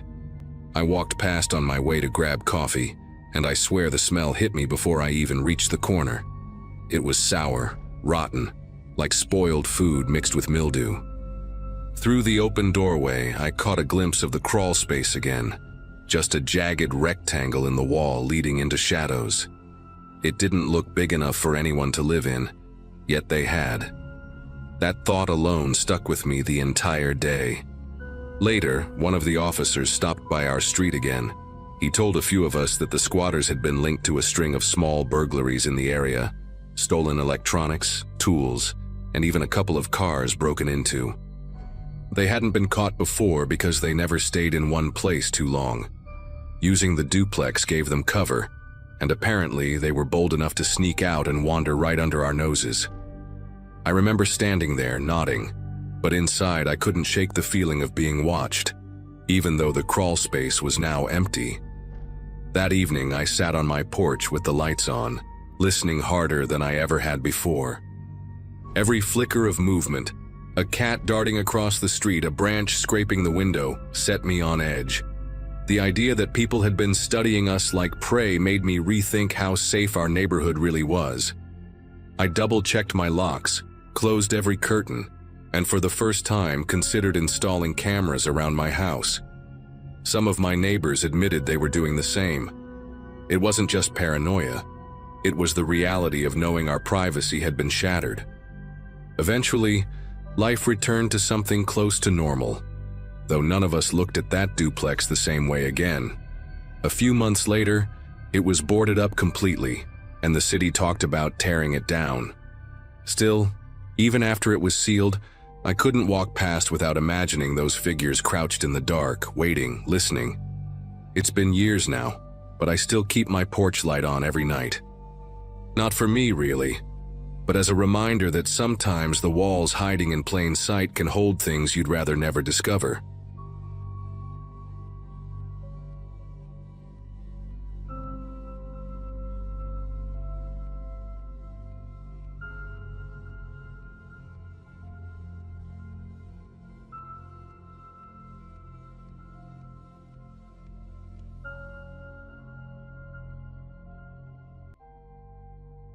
Hello everyone.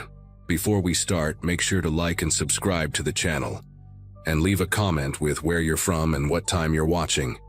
That way, YouTube will keep showing you stories just like this one. Now, let's begin. October in Michigan gets cold fast, and that night the temperature had dropped to near freezing by the time we reached the old Brennan Motors factory. I was 22. Stuck in my hometown after college, working at a hardware store and watching my engineering degree collect dust. Every abandoned building in our dying industrial town had a story, but Brennan's was different. 15 years empty, completely untouched, like time had just stopped the day they shut it down. My friends and I had been talking about exploring it for months, and that Friday night, fueled by boredom and cheap whiskey, we finally decided to do it.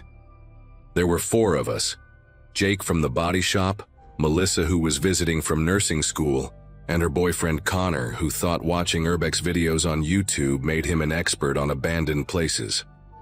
We knew it was stupid, we knew it was illegal, but when you're young and desperate for any kind of excitement in a town where nothing ever happens, you make stupid choices. The factory sat on 40 acres of cracked concrete and overgrown weeds, surrounded by a chain-link fence that had been cut open so many times, it barely served a purpose anymore. We'd parked Jake's truck at a strip mall half a mile away and walked along the abandoned railroad tracks that curved behind the property. Connor had printed out satellite images and drawn a route with a red marker, through the fence near the loading docks, then into the main assembly building through a door he'd seen in someone's Instagram post from 2 years ago. The moon was almost full that night, casting everything in this silvery light that made the broken windows look like black teeth. As we squeezed through a gap in the fence, I remember noticing how quiet it was. No cars, no animals, not even wind. Just our footsteps crunching on broken glass and gravel. The loading dock doors were exactly where Connor said they'd be, one of them hanging off its track at an angle that left just enough space for us to slip inside. Inside, our flashlights cut through the darkness to reveal exactly what Connor had promised. A massive production floor frozen in 2008. Half-assembled car frames sat on conveyor tracks, their metal bones covered in a thick layer of dust and bird droppings. Tools lay scattered on workbenches like the workers had just stepped out for lunch and never came back. The air tasted metallic and stale, with this underlying smell of rust and decay that made Melissa pull her shirt up over her nose. Jake kept whistling low, running his hands along the equipment and muttering about how much some of this stuff would be worth if we could haul it out. But what struck me most was the sound. Every footstep echoed 3 or 4 times, bouncing off the high ceiling and coming back distorted. Connor was already heading toward a metal staircase that led up to the catwalks, his phone out, recording everything for his Instagram. The catwalks were where things started to go wrong. They ran 30 feet above the production floor, a maze of metal walkways that connected different sections of the factory. The railings were chest-high and sturdy enough, but the floor panels were a different story. Some were solid steel grating that clanged under our feet. Others were completely missing, leaving gaps you had to jump across. Worse, in the darkness, you couldn't always tell which was which until your flashlight caught the edge of a hole. Connor led the way, moving fast and confident like he'd done this 100 times before. Jake followed, then Melissa, then me bringing up the rear. We were heading toward what Connor said was the old executive office area, supposedly untouched with vintage computers and everything still on the desks. About halfway across, where 2 catwalks intersected, Connor stopped so suddenly that Jake almost ran into him. There was a section ahead where 3 floor panels in a row were missing, creating a gap about 8 feet long. "We can go around," Melissa said, her voice tight with fear.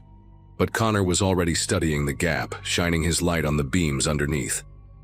The support structure was still there, 2 parallel I-beams about a foot apart that ran under where the panels used to be. Connor stepped out onto the first beam, arms out for balance, his sneakers gripping the rusty metal. He made it look easy, placing one foot in front of the other like he was walking on a sidewalk. Jake went next, taking it slower but steady, and then helped Melissa across from the other side. When it was my turn, I could feel my pulse pounding in my ears. The beam was maybe 6 inches wide, covered in rust and bird crap, and through the gap between them I could see straight down to the concrete floor. Old machinery and debris waited below like teeth. I made it halfway when my foot slipped on something wet, probably pigeon droppings, and for a second I thought I was going over. My arms windmilled wildly, and I managed to catch myself, but in that moment of panic my flashlight went flying. It tumbled end over end through the darkness before shattering on the floor below. The others helped me across the rest of the way, and Jake gave me his backup flashlight, one of those tiny LED things that barely pushed back the darkness. We kept going, but I was rattled, my legs shaking with leftover adrenaline. The catwalk continued for another 50 feet before reaching a door marked Administrative Wing in faded letters. Connor tried the handle, locked of course, but the wood around the deadbolt was rotted and soft. One solid kick from Jake and the whole thing splintered inward, revealing a hallway lined with offices. This part of the factory was different, carpeted and finished like a normal building, though everything was covered in a thick layer of dust and mold. We explored the offices, finding exactly what Connor had promised. Old computers, papers dated from 2008, coffee cups with dried rings at the bottom. In one executive office, there was a calendar still turned to November 2008. Appointments written in blue pen that would never be kept. Jake found a desk drawer full of promotional materials for a car model that never made it to production, glossy brochures for a future that never came. We spent maybe 20 minutes in the offices taking photos and joking around, the earlier tension starting to fade. Connor found an old bottle of scotch in a filing cabinet and took a swig, grimacing at the taste but passing it around anyway. That's when Jake noticed another door at the end of the hallway, this one metal with a small window. Through the dusty glass, we could see it opened onto another section of catwalks, these ones crossing over what looked like the main assembly area. Connor was already pushing through, eager to explore more, and we followed like idiots. These catwalks were worse than the first ones, narrower, with more missing panels, and the railings were loose in places, wobbling when you touched them.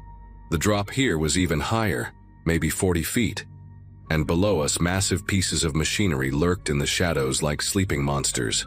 We were moving single file, Connor in front, when we reached a junction where 3 walkways met. The intersection was wider, maybe 10 feet across, but the center panel was gone, leaving just the metal frame around the edges. Connor was already planning his route across the frame when Jake grabbed his shoulder. "Hold up, man. Let me test it first." Jake was the biggest of us, built solid from years of manual labor, and if it could hold him, it could hold anyone. He stepped onto the frame, one foot then the other, arms out for balance. The metal groaned, but held. He was almost across when we heard it, a deep metallic crack like a gunshot. The frame didn't break, but one of the bolts holding it to the catwalk had sheared off, and the whole section tilted. Jake lunged forward, trying to reach the other side, but his foot went through the gap. His leg disappeared up to the thigh, his body slamming down hard on the metal edge, and then he was sliding backward. His hands scrabbled for purchase on the smooth metal, fingernails scraping, and then found the edge of a beam. He caught himself with both hands, his body dangling through the hole, legs kicking in empty air 40 feet above the factory floor. The jagged metal had torn through his jeans and into his thigh on the way down. I could see blood, black in the dim light, running down his leg and dripping into the darkness below. Melissa screamed, the sound echoing through the factory like an alarm. Connor and I dropped to our stomachs, reaching through the hole trying to grab Jake's wrists. His face was twisted in pain and terror, teeth gritted, arms already shaking from the strain. The metal edge was cutting into his palms. I could see the blood making his grip slippery. "Pull me up," he gasped, his voice high and desperate. Connor had one wrist, I had the other, and we pulled with everything we had. But Jake weighed at least 200 pounds, and the angle was all wrong. We managed to lift him maybe 6 inches before our own grip started failing. Melissa was on her phone, trying to call 911, but there was no signal this deep in the building. That's when we heard them. Footsteps, heavy and deliberate, echoing from somewhere below. Not the light, careful steps of urban explorers, but the confident stride of someone who knew exactly where they were going. Jake heard them too, his eyes going wide. "Someone's down there," he whispered, as if being quiet would help, as if whoever it was hadn't already heard Melissa's scream. The footsteps got closer, and then we saw the light. A powerful beam sweeping across the factory floor below, much brighter than our pathetic flashlights. It swept back and forth methodically like whoever was carrying it was searching for something. Or someone. The beam paused on the drops of Jake's blood hitting the concrete, then traced upward slowly, deliberately, until it hit Jake's dangling form. We were blinded for a second, white light flooding our vision, and then the light moved up to find our faces peering through the hole. I couldn't see who was holding it, just a dark silhouette behind that blazing beam. Nobody said anything for what felt like forever, just the sound of Jake's labored breathing and the distant drip of his blood. Then the figure below started walking again. Not running, not hurrying, just walking with that same measured pace. The footsteps echoed off in a different direction, and we heard a door slam somewhere in the darkness. "He's coming up," Connor said, his voice barely a whisper. "He knows the layout, he's coming up to us." That snapped us into action. Connor and I pulled harder, Melissa grabbing Jake under his armpits, all three of us straining against his weight. Jake was grunting with pain, his torn hands slipping, leaving bloody smears on the metal. We could hear doors slamming now, getting closer, echoing through the administrative wing we'd just explored. Whoever it was wasn't trying to be quiet anymore. With one final, desperate heave, we got Jake's chest up to the edge. He threw one leg over, rolled onto the catwalk, and lay there gasping, blood pooling beneath his torn thigh. We didn't have time to check how bad it was. Connor was already pulling him to his feet, throwing Jake's arm over his shoulder. We ran, or tried to. Jake could barely put weight on his injured leg, hopping and stumbling, leaving a trail of blood behind us. We could hear the footsteps on the metal catwalks now moving fast, knowing exactly which paths to take, which panels to avoid.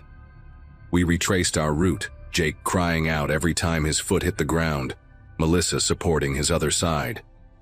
When we reached the gap with the I-beams, the 8-foot stretch that had seemed manageable before, we knew we were trapped. Jake couldn't make it across, not with his leg torn up, not with his hands bloody and weak. Behind us, the footsteps had stopped. We turned around, and there he was. A man in his 60s wearing a security uniform that looked like it hadn't been washed in years. His face was weathered and deeply lined, with pale blue eyes that didn't blink enough. He was holding a police-style flashlight, the heavy metal kind that doubles as a weapon. "You kids need to leave," he said, his voice raspy like he didn't use it much. "This is private property. You're trespassing." Connor started to explain about Jake being hurt, but the man cut him off. "I don't care. You leave now or I call the real cops. Your friend bleeds out up here, that's on you." He stepped aside, pointing his light at the beam crossing. "Go on. Same way you came." We didn't have a choice. Connor went first, then came back to help Jake. Together we basically carried him across, his feet barely touching the beams, all of us certain we were going to fall. Melissa went next, crying, and then me. The man watched us the whole time, never offering to help, never moving from his spot. When we finally made it to the other side, he called out, "I see you here again. We're going to have a different kind of conversation. This place ain't for you."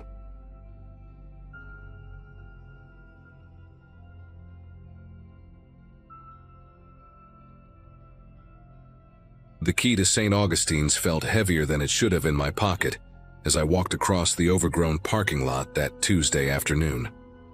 Architecture students don't usually get to explore abandoned buildings alone for their thesis projects, but the County Historical Society had actually approved my request to document this Gothic revival church that had been shuttered since 2006.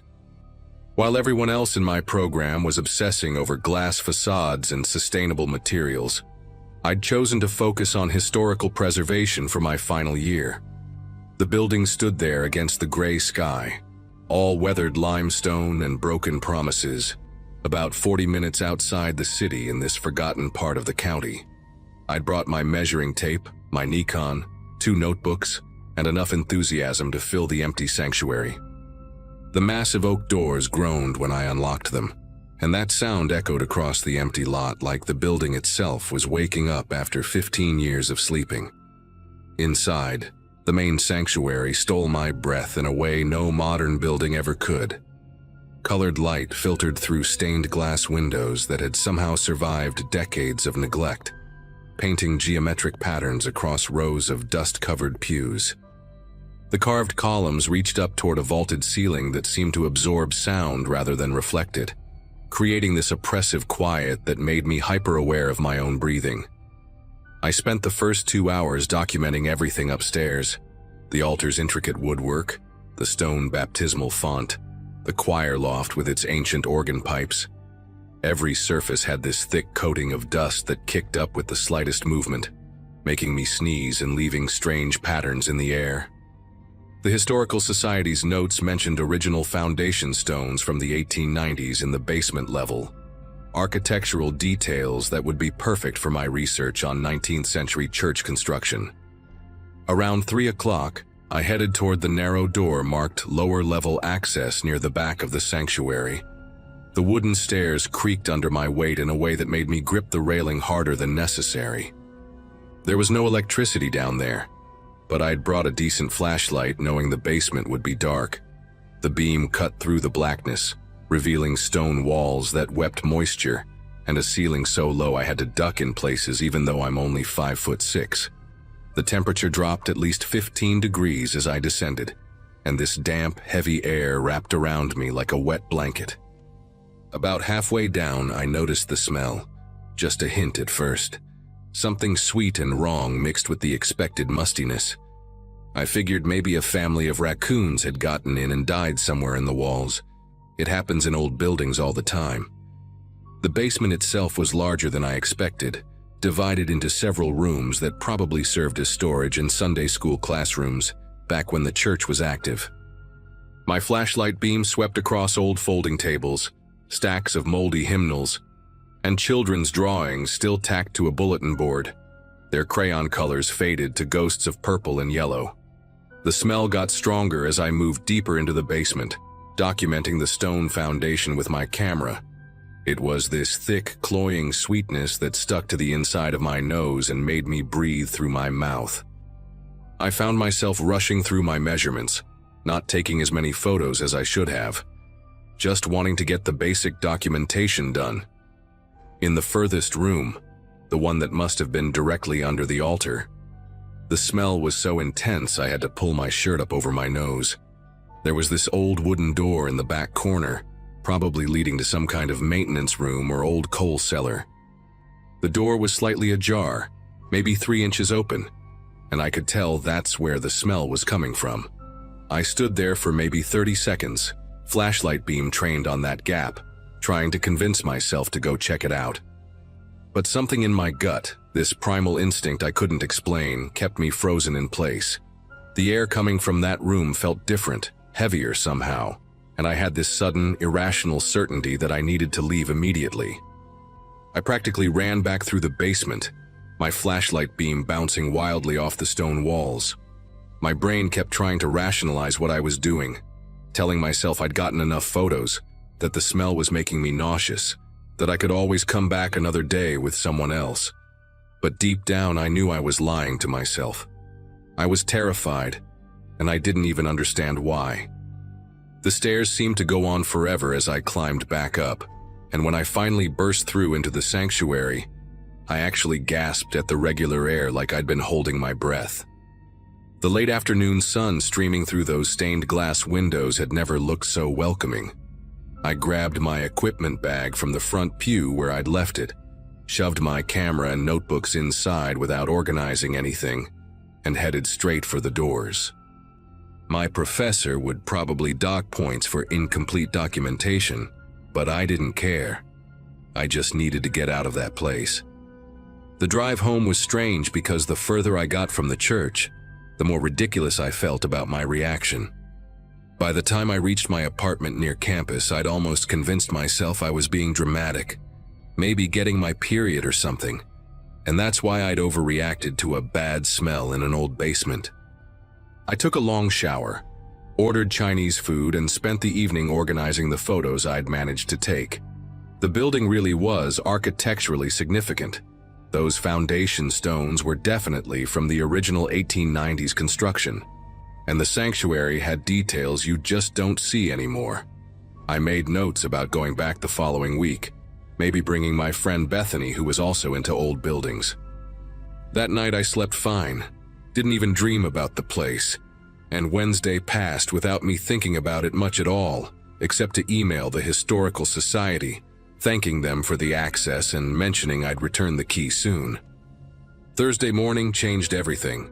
I was in the campus coffee shop around 9, scrolling through my phone while waiting for my latte, when the local news alert popped up. Human remains discovered in abandoned church, police investigation underway. My heart started hammering before my brain even processed what I was reading. The article was brief but specific. Maintenance workers preparing St. Augustine's Catholic Church for potential demolition had discovered badly decomposed human remains in a basement storage area. The body, which authorities believed had been there for several weeks, was found in what the article described as a concealed maintenance room. They'd posted a photo of the church's exterior with yellow police tape across those same oak doors I'd unlocked just 2 days earlier. I stood there in the coffee shop, phone trembling in my hand, while other students grabbed their drinks and chatted about normal things like upcoming exams and weekend plans. I threw up in the coffee shop bathroom. Not dramatically, not loudly, just quietly emptied my stomach while sitting on the floor of the handicapped stall, thinking about that wooden door in the basement's furthest room. 3 inches. It had been open 3 inches, and all that had stopped me from pushing it wider was some instinctive revulsion I couldn't even name. The article said the body had been there for weeks, which meant when I was down there taking photos, measuring stones, breathing through my shirt because of the smell, someone's son or daughter or parent was decomposing maybe 20 feet away from me. The maintenance workers had apparently opened that door looking for the source of what they called an unbearable odor. The same smell I'd tried to convince myself was just dead raccoons.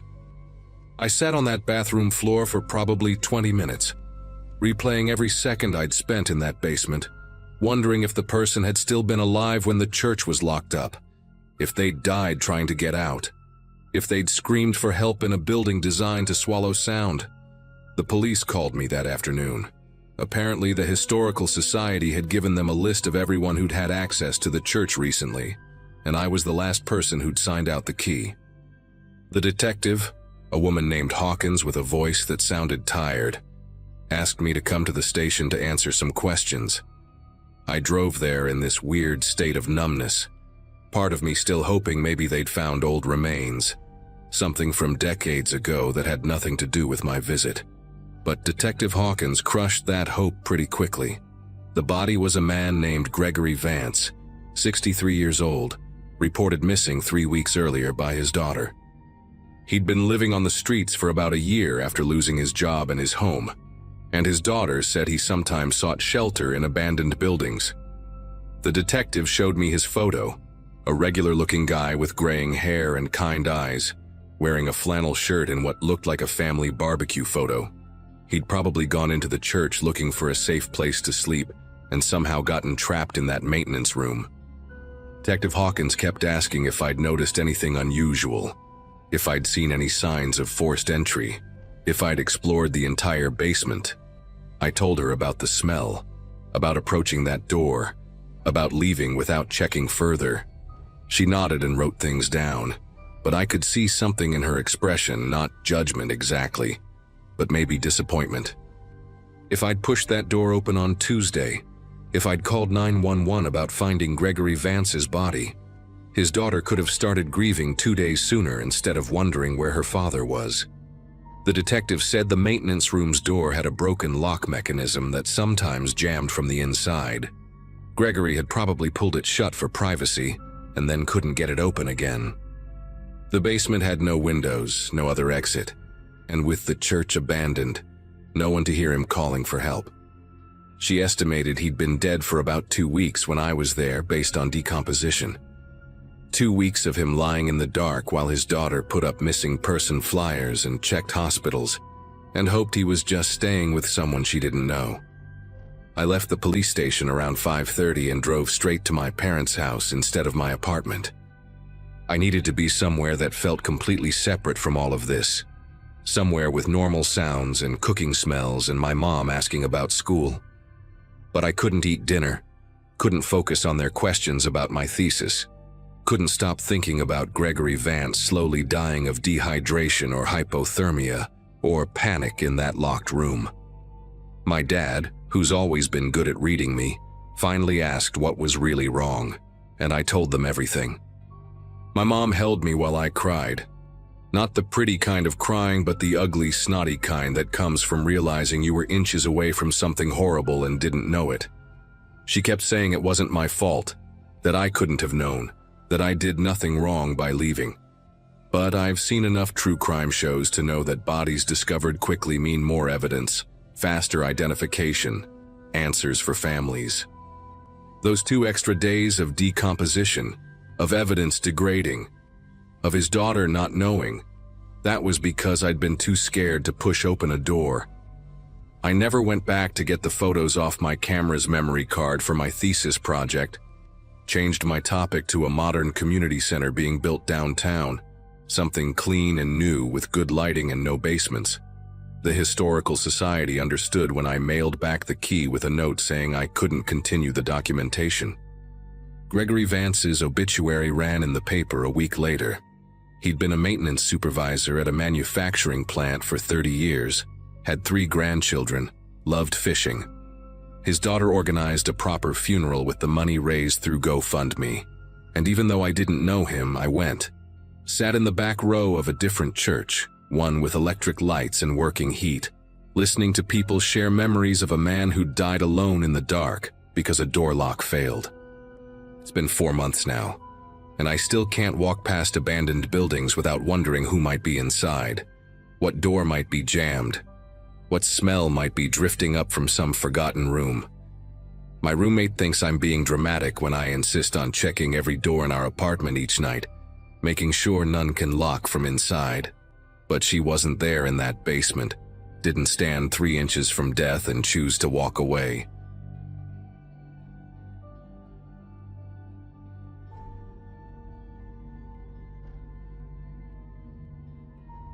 Summer of 2016, I was 17, and dumb enough to think crawling through storm drains was a good way to kill time. Living in a suburb outside Denver meant you had to get creative with your entertainment, and my friends Brandon and Nate were always down for whatever stupid idea we came up with. My parents both pulled 12-hour shifts at the hospital, which left me with way too much freedom and a house that stayed empty most days. Brandon had just inherited this rust bucket Ford Ranger from his uncle, and having wheels made us feel invincible, like we could go anywhere and do anything without consequences. We'd been out of school for maybe 2 weeks when the boredom really started to hit. That Thursday in June started with us sitting in Nate's garage, passing around a bag of chips and scrolling through our phones, when Brandon brought up something his older brother had mentioned about these abandoned storm drains near the old rail yard. According to him, kids had been sneaking down there for years to party, tag the walls, basically do all the stuff you couldn't do topside without someone calling the cops. The rail yard sat on the east edge of town, past the industrial district where all the warehouses looked like they'd been empty since the 90s. We parked behind this collapsed loading dock and walked through knee-high weeds until we found the entrance, this massive concrete tube, maybe 8 feet across, partially hidden by a tangle of dead oak branches and garbage that had washed down from the street. The smell hit you first, like wet metal mixed with something organic that had been rotting for weeks. Brandon pulled out these heavy-duty flashlights he'd grabbed from his dad's workshop, the kind security guards carry that weigh about 5 pounds each. The opening was covered in layers of graffiti, fresh bubble letters sprayed over older tags, which were sprayed over even older stuff that looked like it had been carved into the concrete itself. A thin stream of brown water ran down the center, disappearing into the darkness where our flashlight beams couldn't reach. Nate kept cracking nervous jokes about contracting some disease or stumbling across a meth lab, but we all knew we were going in anyway. That's just how things worked with us. Nobody wanted to be the one who backed out first. We ducked into the tunnel single file, Brandon leading the way with his flashlight cutting through the darkness like a knife. The concrete walls curved overhead, streaked with mineral deposits that looked like frozen waterfalls in the beam of light. Our footsteps echoed in this weird rhythmic pattern that bounced back at us from deeper in the system, making it sound like there were 6 of us walking instead of 3. About 50 feet in, we hit the first junction where the main tunnel split into 2 smaller passages. The left one angled down sharply, and you could hear water rushing somewhere below. The right stayed level but narrowed considerably, forcing you to hunch over if you were taller than 5'8". Brandon chose right without asking, probably because the left looked like a great way to slip and crack your skull open. The graffiti here was older, less artistic, mostly just names and dates going back to the 80s, some phone numbers that probably didn't exist anymore, and these weird symbols that looked almost like hobo code or something. The temperature kept dropping the further we went, and our breath started coming out in little clouds, even though it was probably 90 degrees outside. After maybe 10 minutes of walking, the tunnel opened up into this larger chamber where several pipes met. That's when we saw it in the corner, lit by 3 candles that were still burning. Someone had set up what looked like a whole living space. There was a sleeping bag laid out on a foam mattress, plastic milk crates stacked up like furniture, and trash bags full of what looked like clothes or blankets. Empty food cans were arranged in neat rows against the wall, labels all facing the same direction. A battery-powered radio sat on one of the crates, turned off but with a fresh pack of batteries sitting next to it still in the packaging. The candles threw these crazy shadows on the walls that made everything look like it was moving. But the thing that really got me was this notebook sitting open on top of the sleeping bag, with a pen placed carefully across the page like someone had just stopped writing mid-sentence. The whole setup was too organized, too deliberate. This wasn't some random homeless camp. This was someone's actual home. And from the looks of those burning candles, they couldn't have been gone for more than an hour or 2. Nate reached for the notebook, but Brandon grabbed his wrist before he could touch it. We all just stood there, flashlights dancing over this stranger's makeshift home, trying to process what we were looking at.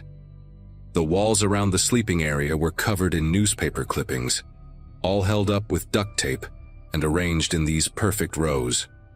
Most of the articles were about missing pets from the neighborhood, going back months. There had to be at least 40 of them. Cats, dogs, even someone's rabbit. Each article had notes written in the margins with the same blue ballpoint pen, things like "found on elm," or "collar removed," or just dates with question marks. One of the milk crates had a collection of pet collars, maybe 15 or 20 of them, all different colors and sizes, some with tags still attached. I remember Brandon whispering that we needed to leave right now, but before anyone could move, we heard it. Footsteps splashing through water, coming from the left tunnel we'd passed earlier. Not running, just walking at this steady, measured pace, like whoever it was knew exactly where they were going and had all the time in the world to get there. The footsteps stopped just outside the chamber entrance, and for maybe 3 seconds, everything went completely silent except for the sound of those candles flickering. Then a shape filled the tunnel opening, tall, wearing what looked like a maintenance worker's coveralls that were way too big, dragging at the bottom. The person's face stayed in shadow, but I could see their hands clearly in our flashlight beams. The fingernails were long, curved, and caked with something dark underneath.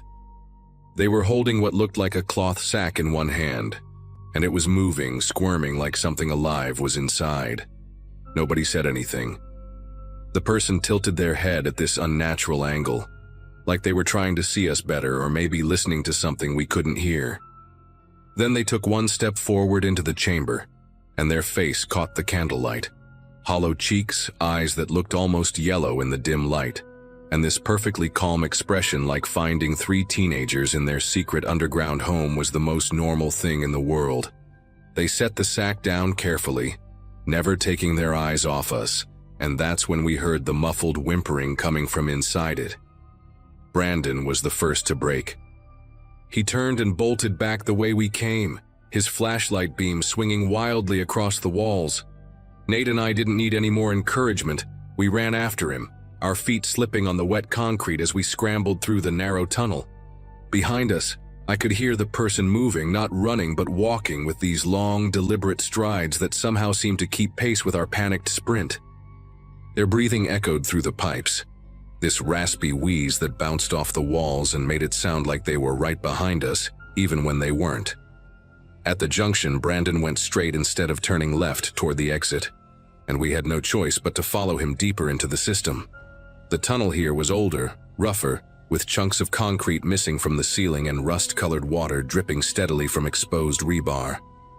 Our flashlights started cutting out intermittently, probably from all the shaking as we ran, leaving us in complete darkness for seconds at a time.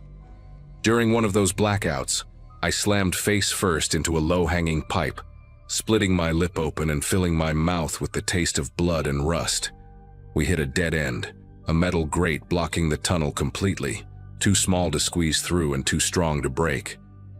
Brandon was pulling at it desperately, his fingers already bleeding from the sharp edges, while Nate kept looking back the way we came, holding his flashlight with both hands to keep it steady.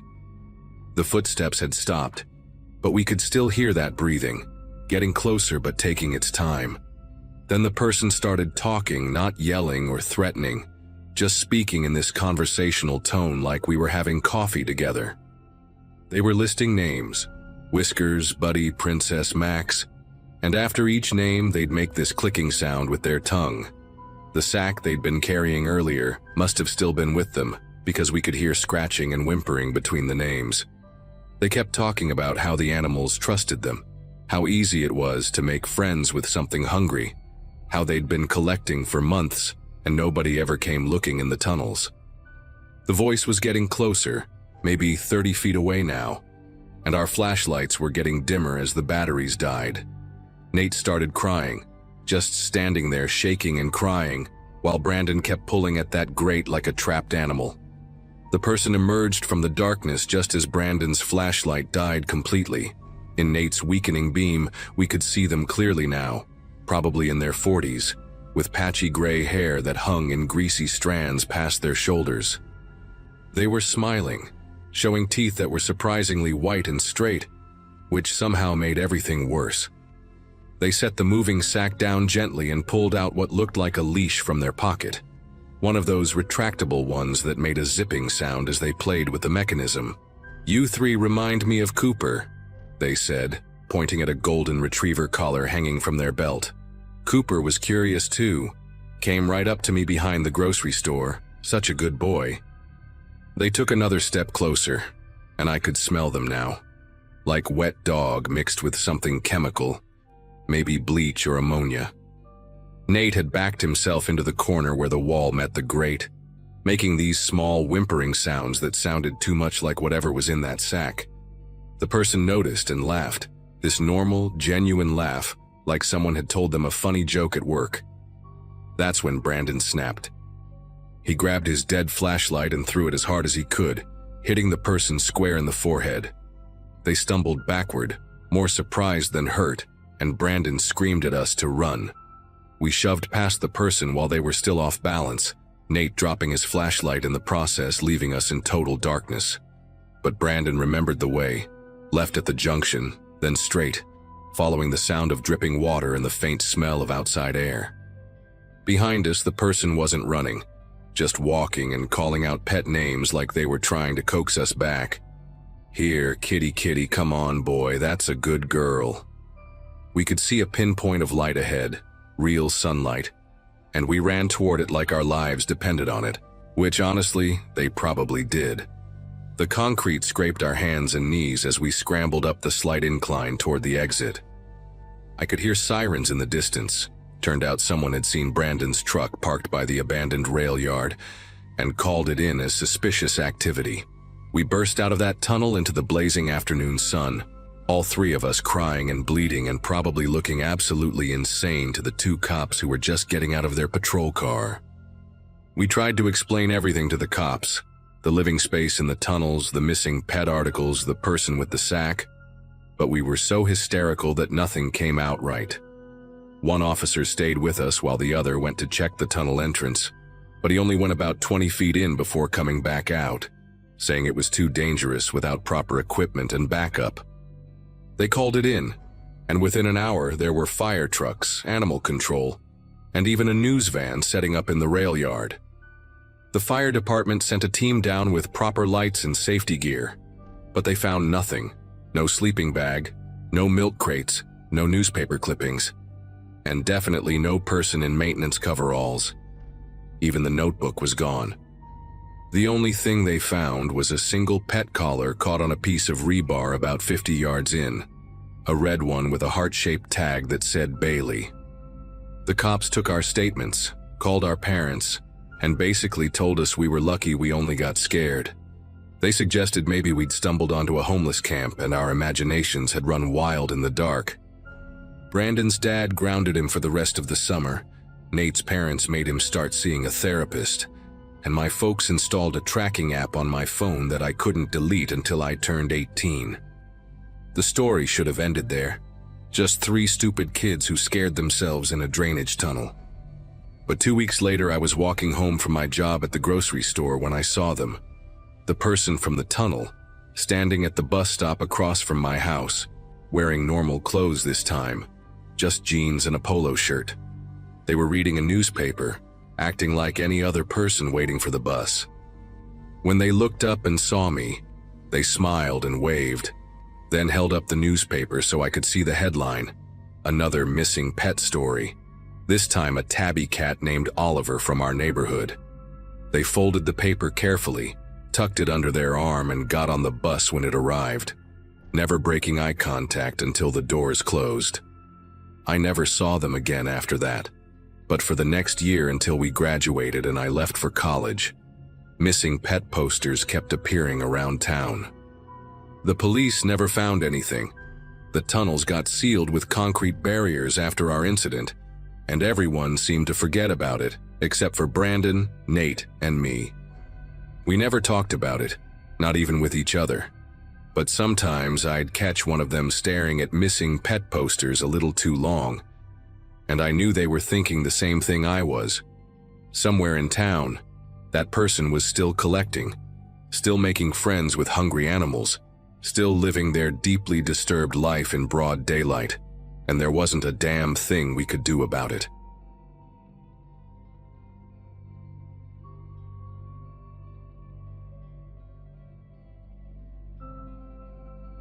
I'd been sleeping in abandoned houses around Philadelphia for about 2 months when I found the Victorian on Allegheny Street. 23 years old, college dropout, working random gigs that barely covered food. That was me in early 2018. My car had been repossessed in January, and the shelter wait lists were impossible. So I learned to spot the signs of a good squat. Broken padlocks that nobody bothered to replace, overgrown yards that meant the city had given up, and most importantly, other people's stuff already inside. That meant it was either safe enough or at least you wouldn't be alone if things went bad. I met Sophia outside the library one afternoon while we were both using the Wi-Fi. She had these thick dreadlocks with purple tips and this gap between her front teeth that made her look younger than she probably was. She's the one who told me about the house, said 7 people were already crashing there, and they had actual electricity. When she mentioned it used to belong to some dealer named Rico, who'd been locked up since 2013. I should have thought twice. But sleeping somewhere with heat and other people around sounded better than another night in a freezing warehouse. The house stood out even on a street full of abandoned properties, 3 stories of rotting Victorian grandeur with faded green trim peeling off like dead skin. The porch slumped in the middle, held up by wooden pillars that looked ready to snap, and every window facing the street was boarded with plywood that had turned gray and soft from rain. Sophia showed me the side entrance where someone had pried off the board just enough to squeeze through, and she knocked this specific pattern 4 times, pause, then twice more. Inside, it was shockingly organized, like someone had tried to make it an actual home. Walter, this 60-something white guy with trembling hands from years of drinking, had rigged electricity from the streetlight outside and set up space heaters in 3 rooms. There was Janet and Paul, a black couple in their 40s who'd lost everything to medical debt, sleeping in what used to be the dining room. 2 kids couldn't have been older than 20, Destiny and Carlos, had claimed the smallest bedroom upstairs. The living room still had all of Rico's old furniture. This hideous gold velvet couch covered in cigarette burns, a glass coffee table with one corner completely shattered and held together with duct tape, and strangest of all, an empty fish tank that still had blue gravel and a little deep-sea diver figure standing at the bottom, like someone just forgot to add water one day and never remembered. For 3 weeks we had this weird routine that almost felt normal. Walter would wake up at 5 every morning and make instant coffee on the hot plate, the smell drifting through the whole house. Janet worked part-time at a dollar store and would bring back expired food they couldn't sell. Dented cans of soup, stale bread, sometimes even frozen stuff that was still good. Paul spent his days at the library applying for jobs on the computer, always wearing this same navy suit that he kept impossibly clean despite everything. Destiny and Carlos would disappear during the day, coming back with random things they'd found or stolen. Toilet paper from restaurant bathrooms, half-eaten pizzas from dumpsters behind colleges, once even a whole rotisserie chicken still warm from Giant Eagle. We'd eat dinner together most nights, sitting on that ugly gold couch or on milk crates around the broken coffee table, sharing whatever we had. Sophia would tell these wild stories about hitchhiking across the country, how she'd lived in a commune in New Mexico where they grew their own food, how she'd worked on a fishing boat in Alaska for a summer, even in that decaying house that smelled like mold and old cigarettes, with police sirens going off every hour and trains rattling past on the nearby tracks. It felt safer than being alone. Everything changed on a Monday night in February. I remember because Janet had just gotten paid and brought back a bunch of canned chili, and we were actually having a good time, joking about opening a restaurant called Rock Bottom Cafe. Around 11, just as most of us were settling in for the night, we heard this car pull up outside. Not unusual, except the engine kept running. Then footsteps on the porch, heavy and deliberate, not trying to be quiet like cops would. We all went silent, that kind of stillness where you can hear everyone's breathing. The footsteps stopped right at the front door, which we never used because it was visible from the street. For maybe 30 seconds, nothing happened. Then there was this sound I'll never forget. Metal scraping against wood, followed by this massive thunk that shook the whole door frame. The scraping sound came again, and another thunk, and we realized someone was driving something through the door from the outside. Walter grabbed a flashlight and crept toward the front hallway, while the rest of us huddled in the living room. When he came back, his face was completely white. He said there was a machete, not a knife, a fucking machete, sticking through the front door, buried so deep the blade came out the other side by about 6 inches. Nobody said anything for what felt like forever. We just stared at each other while that car engine kept rumbling outside. Then, as suddenly as it arrived, we heard the car door slam, and it drove off, tires squealing as it turned the corner. Carlos wanted to go look, maybe get a license plate, but Walter grabbed his arm and told him not to be stupid. Janet was whispering prayers under her breath while Paul held her, and Sophia had this look on her face like she'd seen this kind of thing before. Destiny started packing her stuff right then and there, shoving her clothes into a garbage bag, saying she wasn't staying another minute. But Walter convinced us to wait until morning. The streets were more dangerous at night, and whoever that was might still be watching. We pushed the couch and everything heavy we could find against the front door, then took turns staying awake in pairs, watching the windows. I was paired with Sophia for the 3 to 6 shift, and she told me this probably had to do with Rico's old business. Maybe someone thought there were still drugs or money hidden in the house.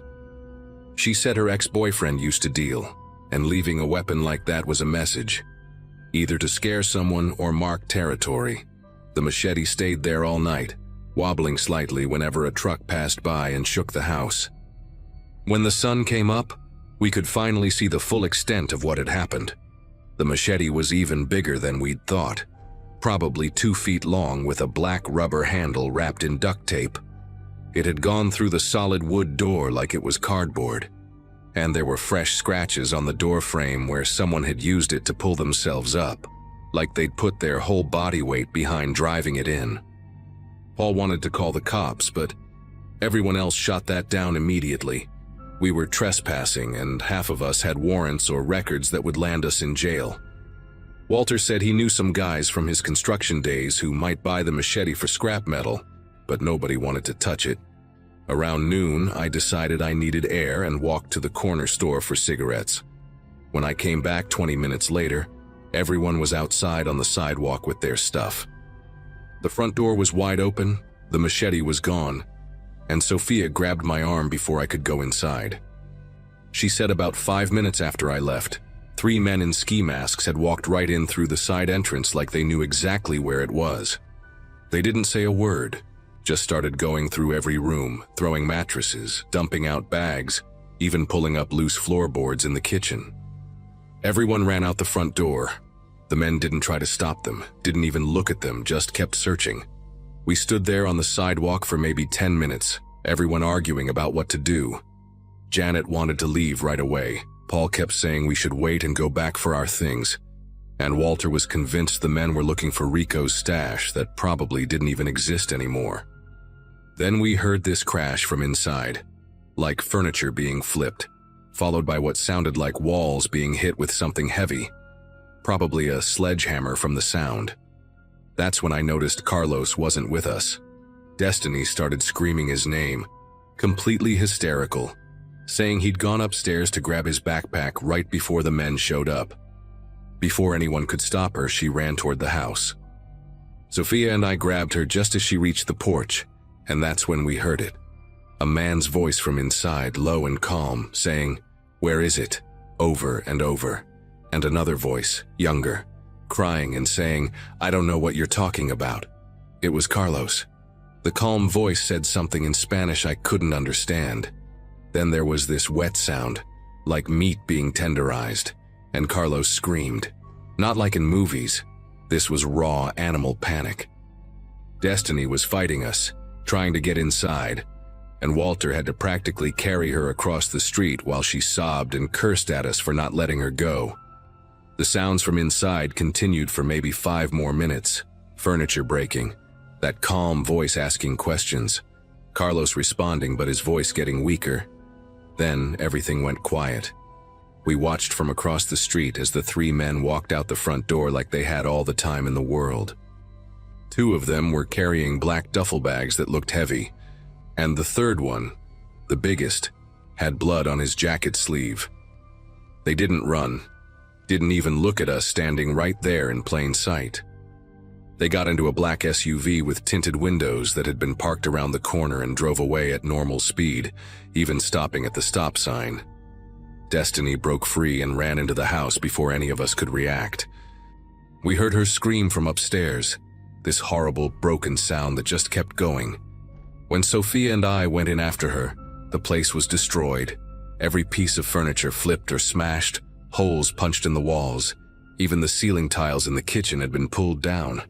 We found Destiny in the small bedroom, kneeling next to Carlos. He was conscious but barely, curled up in a ball, his face swollen beyond recognition, blood pooling on the floor from a gash on his scalp.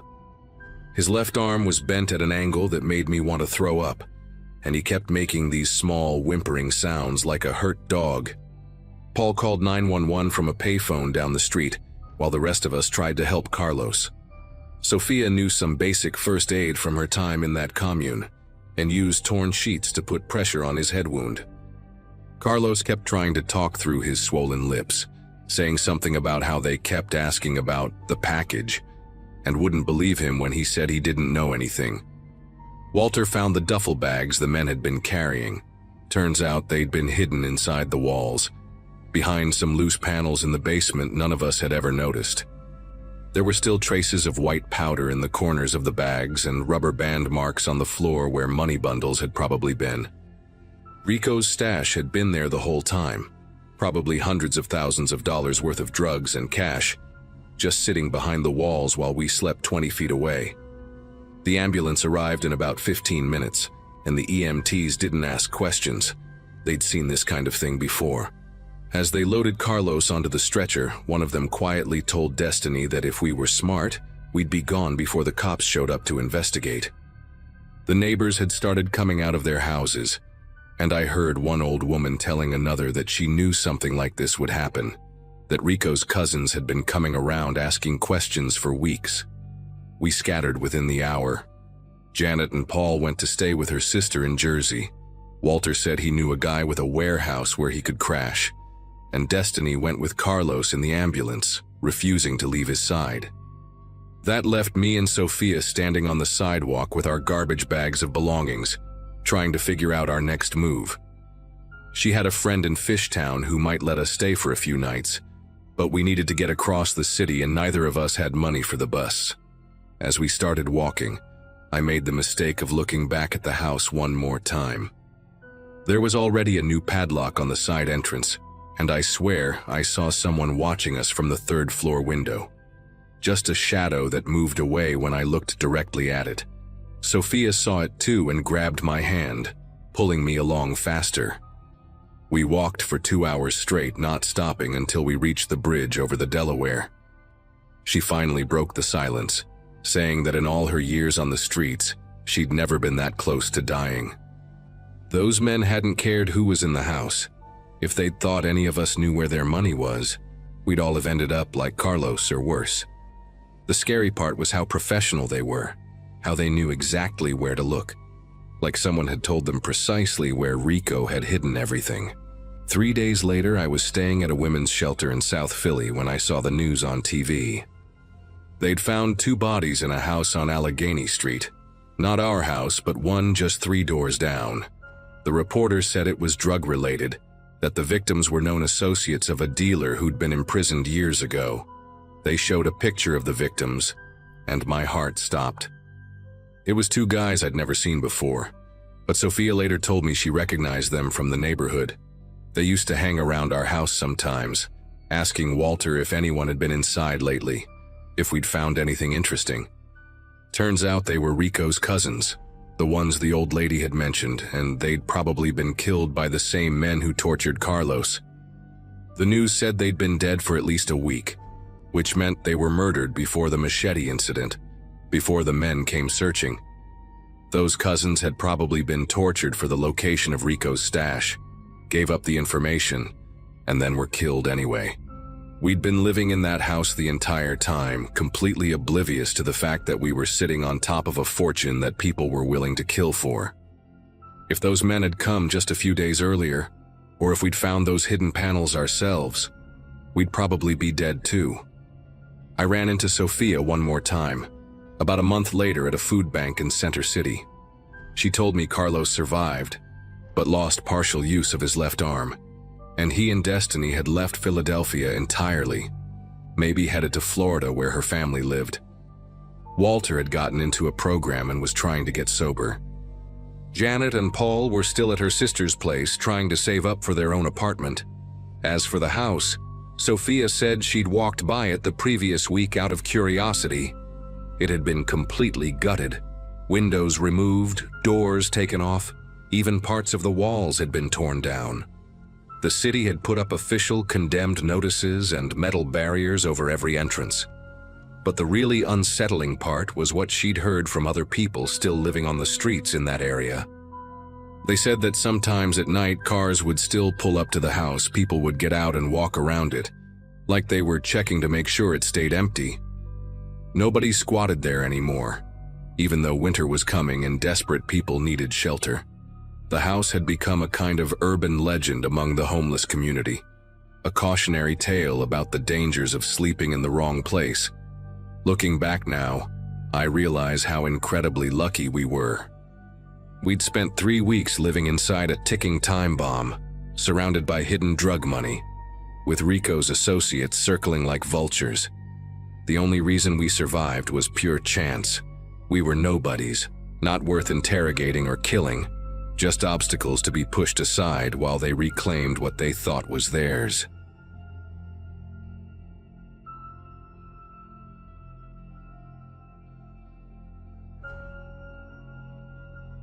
Photography has been my escape since college, and last April I finally had a free Saturday to explore the old Riverside paper mill, about 40 minutes outside of town.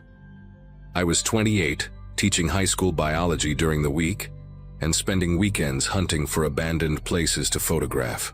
The mill had been shut down since the early 90s, and from what I'd researched online, it used to employ half the county before cheaper operations moved everything overseas. That morning, I packed my camera bag with extra batteries, grabbed a flashlight and some water, and drove out there alone. Something I usually avoided, but my regular exploring partner Jason was visiting family in Ohio. The building sat isolated behind overgrown chain-link fencing, its red brick walls covered in vines and graffiti, windows either boarded up or shattered into jagged teeth. Getting inside was easier than expected. Someone had already cut a person-sized hole in the fence near the loading dock, and one of the dock doors hung partially open, rusted off its tracks. The main floor stretched out like a cathedral of decay, with massive paper rolling machines standing silent under layers of dust and bird droppings. Shafts of light cut through gaps in the roof, creating these incredible contrast patterns that made my photographer's heart race with excitement. Spent the first hour just shooting the machinery, the peeling paint on the walls, and the way nature had started reclaiming the space through cracks in the concrete floor. The building had multiple levels connected by metal staircases, and I'd planned to work my way up systematically. But then I noticed a doorway at the back that led to what looked like an older section of the mill, probably from the original construction in the 1920s. The older section had a completely different feel: narrower hallways, lower ceilings, and this oppressive dampness that made breathing uncomfortable. My footsteps echoed differently here, more muffled, like the walls were absorbing sound instead of reflecting it. The dust was thicker too, undisturbed except for a clear path down the center where someone had walked recently, maybe other urban explorers, though I hadn't seen any fresh graffiti or beer cans like you usually find. I followed the hallway past several small offices, their doors hanging open to reveal overturned desks and scattered papers yellowed with age. At the end of the corridor, a set of wooden stairs descended into what must have been a storage basement, and even though every rational part of my brain said to stick to the upper floors where there was natural light, I couldn't resist the pull of documenting spaces that probably hadn't been photographed in decades. The basement was a maze of concrete pillars and low-hanging pipes, with old chemical drums stacked against the walls, and the acrid smell of decades-old industrial solvents making my eyes water. I had to use my flashlight constantly down there, sweeping it back and forth to avoid tripping over debris or hitting my head on the pipes. About 50 feet in, I found this amazing spot where a partial collapse in the ceiling had created a natural skylight effect, with a single beam of dusty light illuminating a section of floor like a stage. I set up my tripod carefully, adjusting the legs to account for the uneven ground, and was framing the shot when I noticed something that made me pause. There were drag marks in the dust, 2 parallel lines about shoulder width apart, leading from the darkness beyond the pillars toward a section of floor that had completely caved in, creating a jagged hole about 6 feet across. At first I thought maybe someone had dragged equipment or scrap metal to dump it down the hole, but the marks were too uniform, too deliberate, and they had this weird pattern to them, like whoever made them had been struggling or stopping frequently. I abandoned my camera on the tripod and walked closer to the collapsed section, using my flashlight to peer down into the darkness below. The hole opened into what looked like a sub-basement, or maybe an old drainage tunnel, probably another 15 feet down, with chunks of concrete and twisted rebar jutting out at dangerous angles.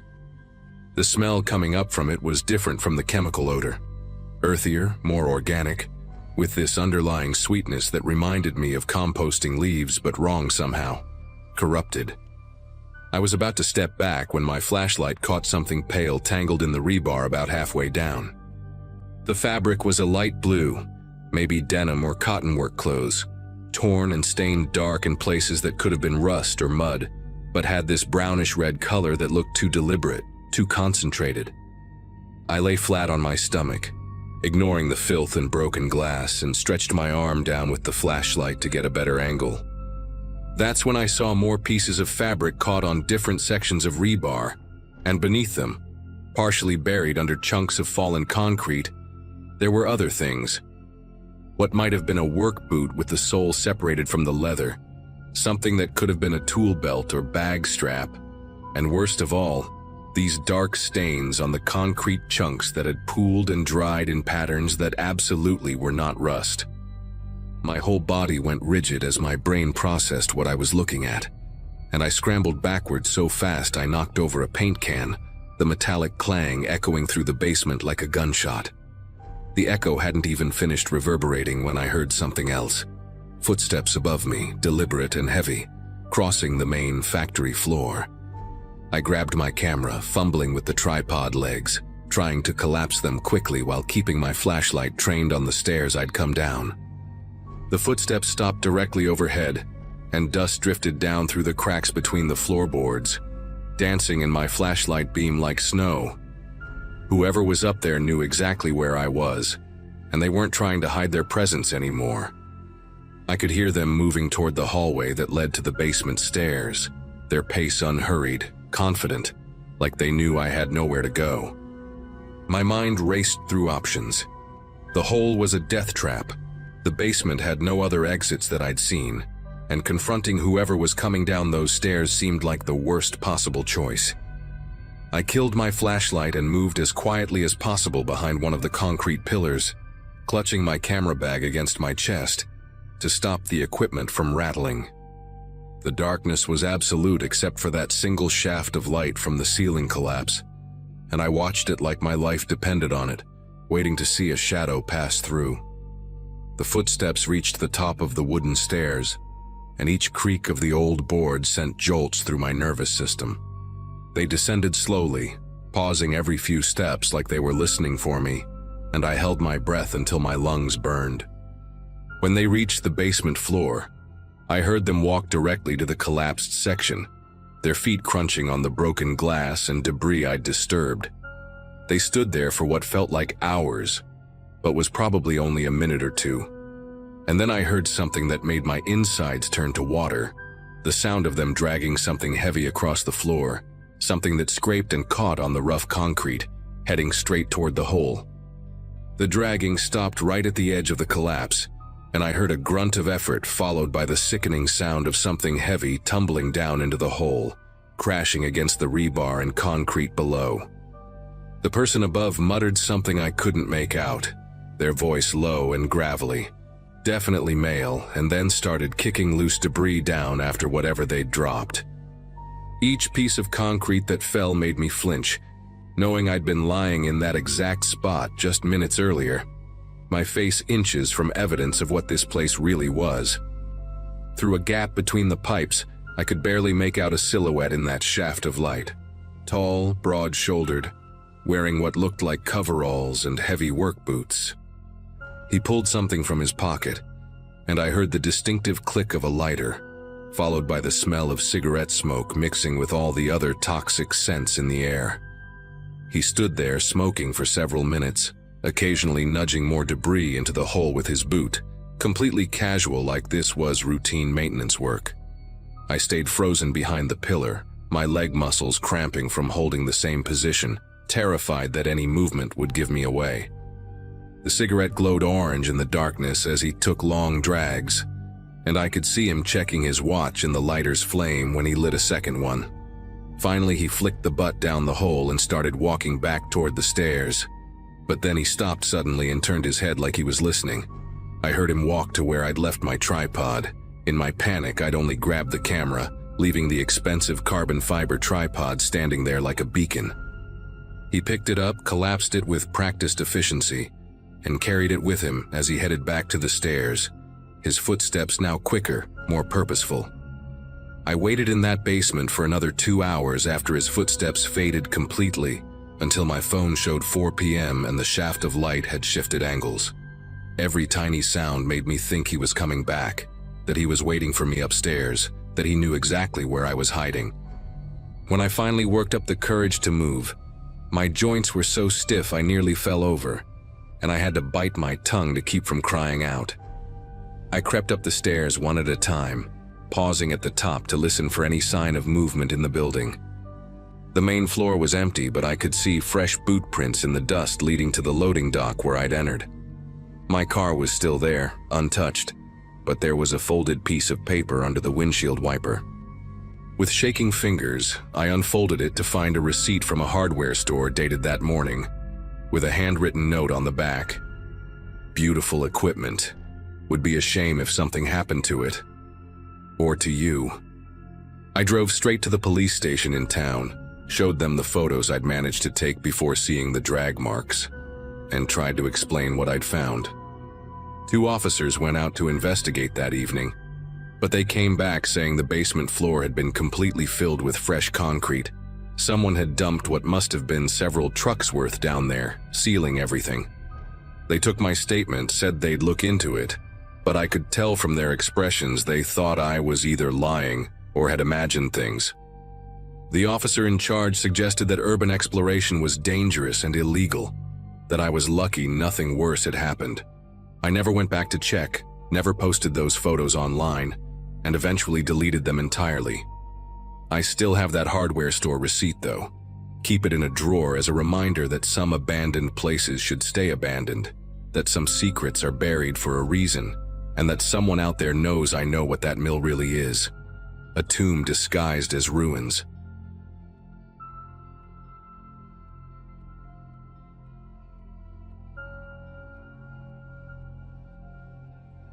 The old Westfield Elementary had been sitting empty on Route 49 for almost 15 years when we decided to break in that Friday night in 2017.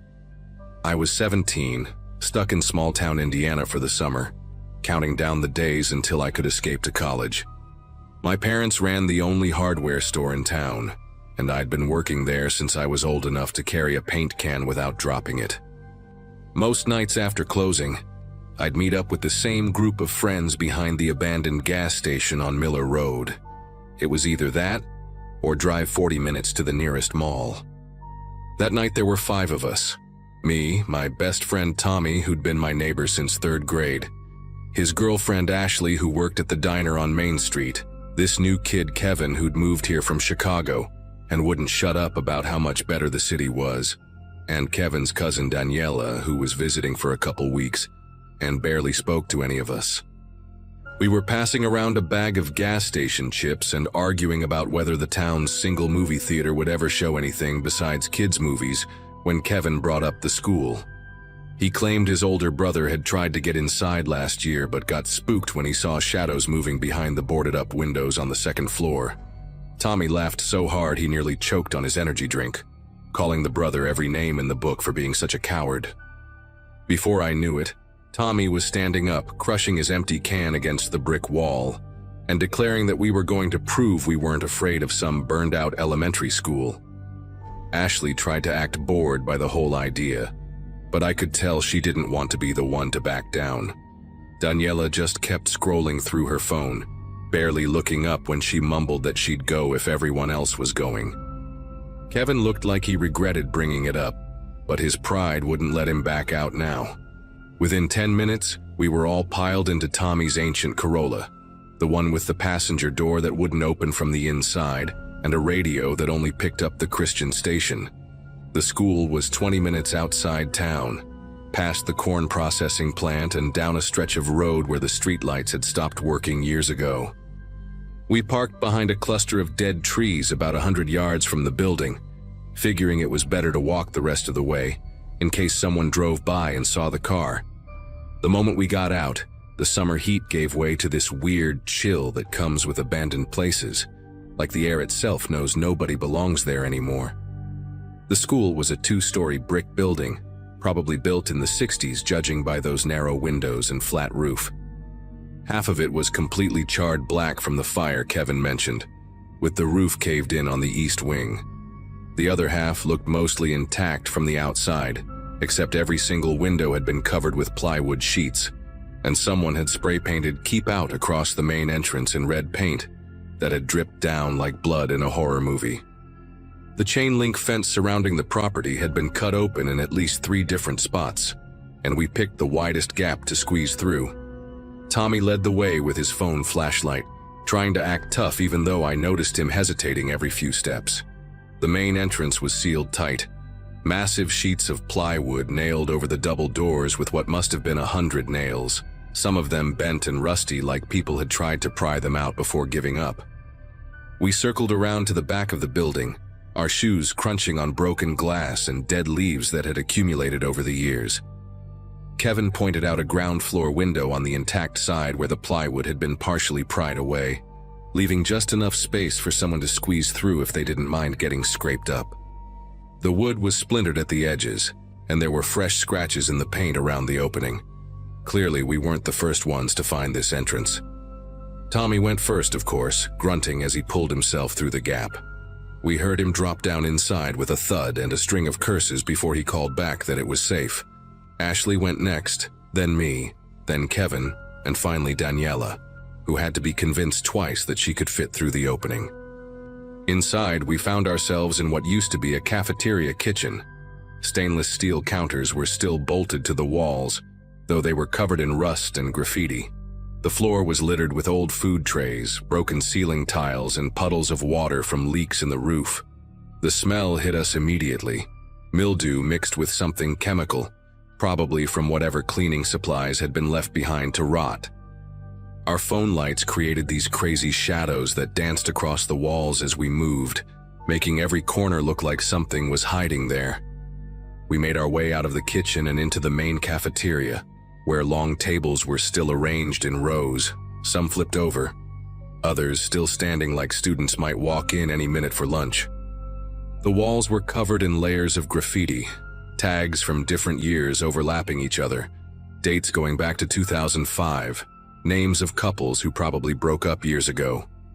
Tommy was already heading toward a set of double doors that led to the main hallway, acting like he owned the place. The hallway stretched in both directions, lined with classroom doors, most of them hanging open at weird angles. Water damage had warped the wooden doors, and the drop ceiling had collapsed in several places, leaving tangles of wires and insulation hanging down like intestines. We picked the left side first, poking our heads into empty classrooms where desks were either missing or stacked against walls. Everything was exactly what you'd expect from a place abandoned for over a decade. Dust, decay, and the occasional piece of furniture too heavy for scavengers to steal. But then we reached the last classroom at the end of the hall, room 108, and everything changed. The door was closed but not locked, and when Tommy pushed it open, we all just stood there staring. The desks were arranged in perfect rows, 5 across and 6 deep, all facing the blackboard at the front. Not pushed around or flipped over like every other room, arranged like class was about to start. But the really disturbing part was the graffiti on the walls. While the rest of the building had layers upon layers of old tags, faded and overlapping, this room had fresh writing. I mean fresh. The black marker still had that chemical smell when you got close to it. The writing covered every inch of the walls from floor to about shoulder height, all in the same neat handwriting. Not gang tags or curse words like you'd expect, but weird phrases repeated over and over. They watch from the ceiling tiles, written maybe 50 times along one wall. Don't trust the janitor's closet, in perfect cursive along another. Class never ended for Rebecca, spelled out in block letters near the windows. Ashley grabbed my arm when she noticed the dates scattered throughout the writing. Some were from just a week ago, others from 3 days ago. The most recent one, near the door frame where we'd just entered, was from yesterday. Tommy tried to play it cool, saying someone was obviously just messing with people who broke in, but his voice cracked when he said it. Kevin walked over to one of the desks and opened it. Inside was a math textbook from 2002, the pages yellowed but otherwise perfect, and a pencil box with everything still neatly arranged inside. Daniela was the one who noticed the teacher's desk wasn't empty either. There was a grade book open on top, and when she got closer with her phone light, we could see names written in it. Recent names, not from when the school was open. First names only. Anthony, absent. Megan, present. Luis, present. Rebecca. And then nothing, just a dark ink stain where the pen had leaked onto the page. The dates at the top of each column went back about a month, with perfect attendance tracked for invisible students. Tommy grabbed the book and flipped through it, page after page of the same thing. Attendance records for a class that didn't exist, going back months. That's when we heard it for the first time. Footsteps directly above us, slow and deliberate, like someone pacing. Not the random creaking of an old building, but the distinct rhythm of someone walking from one end of a room to the other. We all looked up at the ceiling, following the sound with our eyes as it moved across the room above us, stopped for a moment, then walked back. Kevin immediately pulled out his phone to record, whispering that we needed proof, or no one would believe us. The footsteps continued their pattern, 8 steps one way, pause, 8 steps back. Too consistent to be an animal, too heavy to be the wind moving something around. Tommy, trying to regain his tough guy status, announced he was going upstairs to check it out. Ashley told him he was insane, but he was already heading back to the hallway. The rest of us followed, not because we wanted to, but because splitting up seemed worse. The stairwell was at the center of the building, behind a heavy metal door that screamed when we pushed it open. Our phone lights barely penetrated the darkness inside, and the stairs were covered in debris, chunks of plaster, old papers, what looked like clothing bunched up in the corners. The footsteps above had stopped the moment we opened the stairwell door, which somehow made everything worse. We climbed slowly, Tommy first, then me, the girls in the middle, and Kevin bringing up the rear, still recording everything. Halfway up, Daniela grabbed Ashley's hand and whispered that we should leave, but Tommy was already at the top, pushing through another door into the second-floor hallway. The second floor was in worse shape than the first. The fire damage was more evident here. Black scorch marks crawled across the walls, and several doorways were completely blocked by collapsed ceiling beams. The smell of old smoke still lingered, mixed with something else I couldn't identify, something organic and wrong. We stood clustered together at the top of the stairs, listening. Nothing, just our own breathing and the distant sound of wind through broken windows somewhere. Then Tommy's light caught something that made us all step back, fresh footprints in the dust, leading from the stairwell down the hall toward the intact classrooms. Not old prints, but clear, recent ones. The dust still settled in perfect shoe patterns. Adult-sized boots with a distinctive tread pattern, like work boots. The prints went both directions, overlapping in places like someone had been walking back and forth for a while. Ashley whispered that we should go back downstairs and just leave, but Tommy was already following the footprints, and somehow we all ended up following him, our lights creating a moving bubble of visibility in the darkness. The footprints led to a classroom door that was slightly ajar, room 204 according to the faded number plate. Tommy reached for the handle, and that's when the footsteps started again. But this time, they were running. Heavy boots pounding across the floor somewhere further down the hall, getting closer. We all turned our lights toward the sound, and for a split second I swear I saw a figure at the end of the hallway, tall and wearing what looked like a maintenance uniform. Then our lights flickered, all of our phones at the exact same moment, and when they came back on, the hallway was empty. But the running footsteps continued, getting louder, definitely coming our way. Tommy yanked open the door to room 204 and shoved us all inside, pulling it shut behind us. We stood there in complete darkness because our phones had all gone dead. Not just the flashlights, the entire phones wouldn't turn on. The footsteps stopped right outside our door. We could hear breathing, ragged and uneven, and the doorknob started to turn. Ashley let out a small scream, and suddenly the footsteps were running again, but away this time, back down the hall. Our phones all powered on simultaneously, screens bright and showing no sign they'd ever been off. We didn't need to discuss it. We all ran. Not walked, not jogged, but full-on sprinted back through the hallway, down the stairs, taking them 3 at a time and nearly falling. Tommy reached the first floor first and started running toward the cafeteria, the rest of us right behind him. But when we got to the kitchen, the window we'd entered through was different.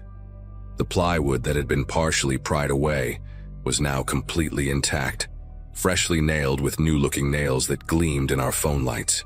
Kevin started pulling at it frantically while Tommy ran to check the main entrance. He came back pale, saying the front doors that had been covered with old rusty nails now had new boards across them too, like someone had just finished securing them. That's when we heard the footsteps again, on the first floor this time, coming from the hallway we'd just left. Daniela found an emergency exit door near the gym that had been hidden behind a fallen locker. The door was rusted shut, but with all 5 of us pulling, we managed to force it open just enough to squeeze through. We ran to Tommy's car without looking back, and he drove out of there so fast the tires kicked up gravel that pinged off the windows. Nobody talked for the first 10 minutes of the drive back. We just sat there, catching our breath and trying to process what had happened. Finally, Kevin pulled out his phone to check the video he'd been recording. The footage was there, but it was all corrupted. Just static and weird visual glitches, except for one clear frame that showed the hallway on the 2nd floor. In that frame, you could see all of us clustered together with our backs to the camera, but there was someone else standing right behind Ashley, close enough to touch her. A man in a janitor's uniform with a name tag we couldn't quite make out. Ashley started crying when she saw it. We never reported it to anyone because what would we even say? That we broke into an abandoned school and got scared? But I did some research afterward, spending hours in the library going through old newspapers on microfilm. Found an article from 2003 about a janitor named Robert Henley, who'd refused to leave when the school was shut down after the fire. Security found him living in a supply closet on the 2nd floor, said he'd been maintaining empty classrooms and keeping attendance for students who didn't exist. They removed him forcibly, and he was committed to a psychiatric facility. Here's the part that still keeps me up at night. The article mentioned he was released in 2016, just a year before we went there. I drove past the school again last month, during the day this time. The building's been completely demolished, just an empty lot now with a future site of Westfield Shopping Center sign. But I talked to the construction foreman, and he told me something that made my skin prickle. When they were doing the demolition, they found a makeshift living space in the basement. Recent food wrappers, bottles of water, a sleeping bag, and notebooks. Dozens of notebooks filled with attendance records, lesson plans, and the same phrases we'd seen on the walls. The last entry was dated the day after our break-in, and it just said, 5 new students enrolled. They didn't stay for dismissal. The foreman said they turned everything over to the police, but nothing ever came of it. Robert Henley was never found. Sometimes I wonder if he's found another abandoned school somewhere, still taking attendance, still waiting for students who will never come. And sometimes when I can't sleep, I wonder what would have happened if that emergency door hadn't opened, if we'd been stuck there with him overnight, becoming permanent additions to his impossible class.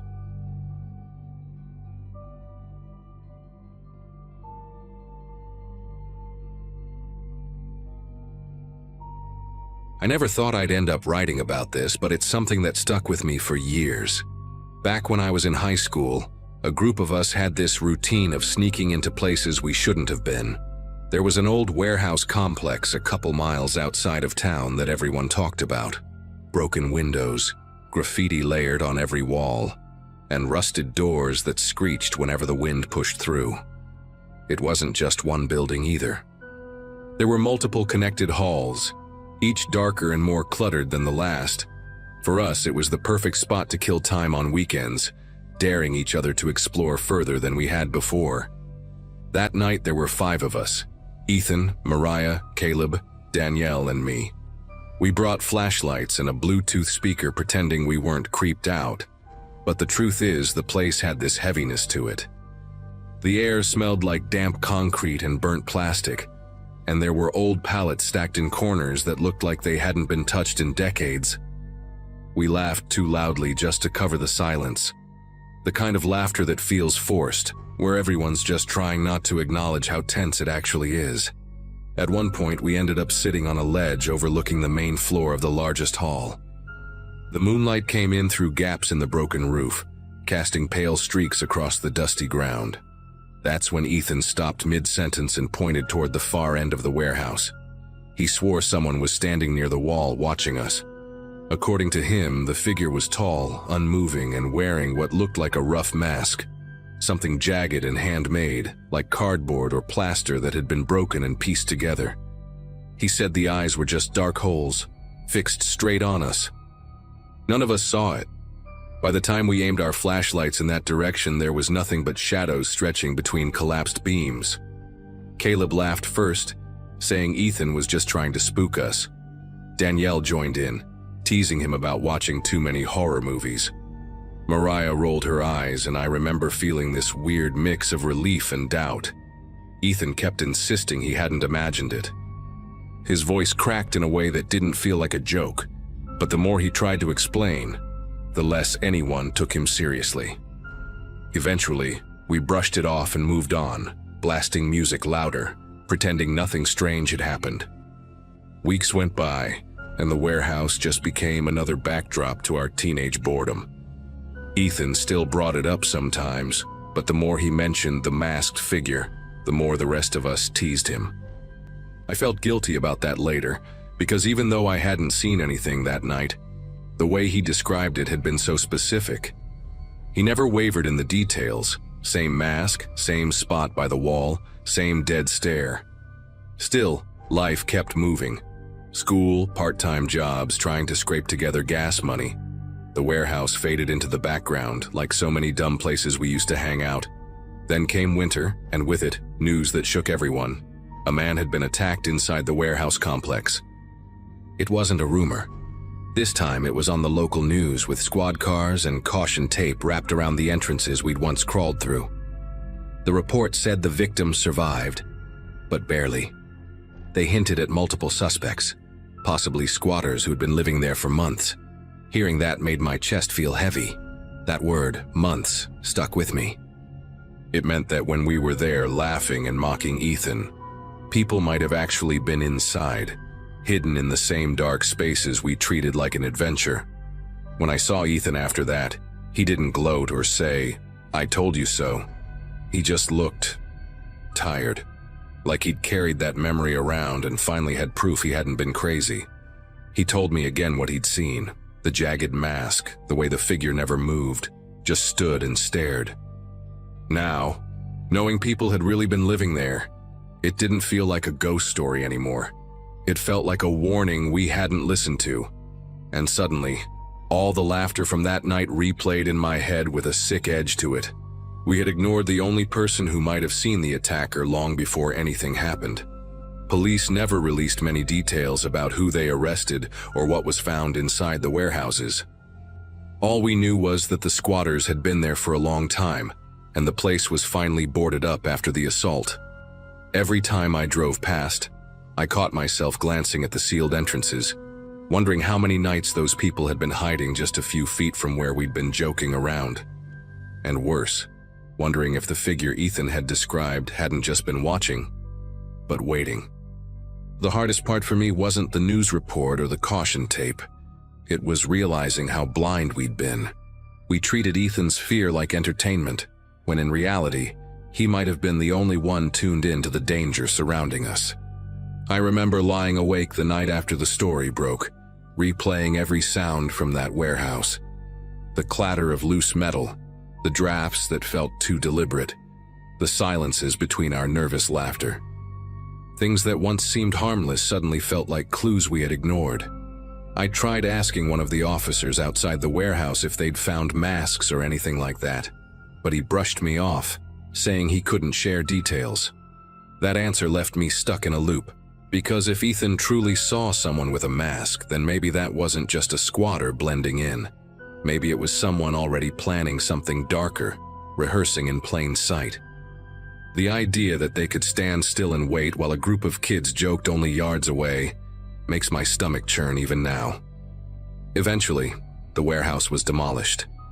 Where it stood is just an empty gravel lot with weeds poking through. You'd never guess what happened there, or the weight it carries for the handful of us who spent our teenage nights inside. We don't really talk about it anymore. Most of us moved away, scattered into different lives, but every once in a while I'll hear from Ethan. He still remembers that face, or rather that mask, as clearly as the night he saw it, and he never let us forget that he warned us. As for me, I don't go near abandoned places anymore. Not out of superstition, but out of respect for how wrong we got it that night. We laughed when we should have listened, and someone else paid the price months later. I can't say for sure if the masked figure Ethan saw was the same person responsible for the assault, but deep down, I think it was. And that thought stays with me, that sometimes the danger is right there in front of you, silent, patient, and waiting for its turn.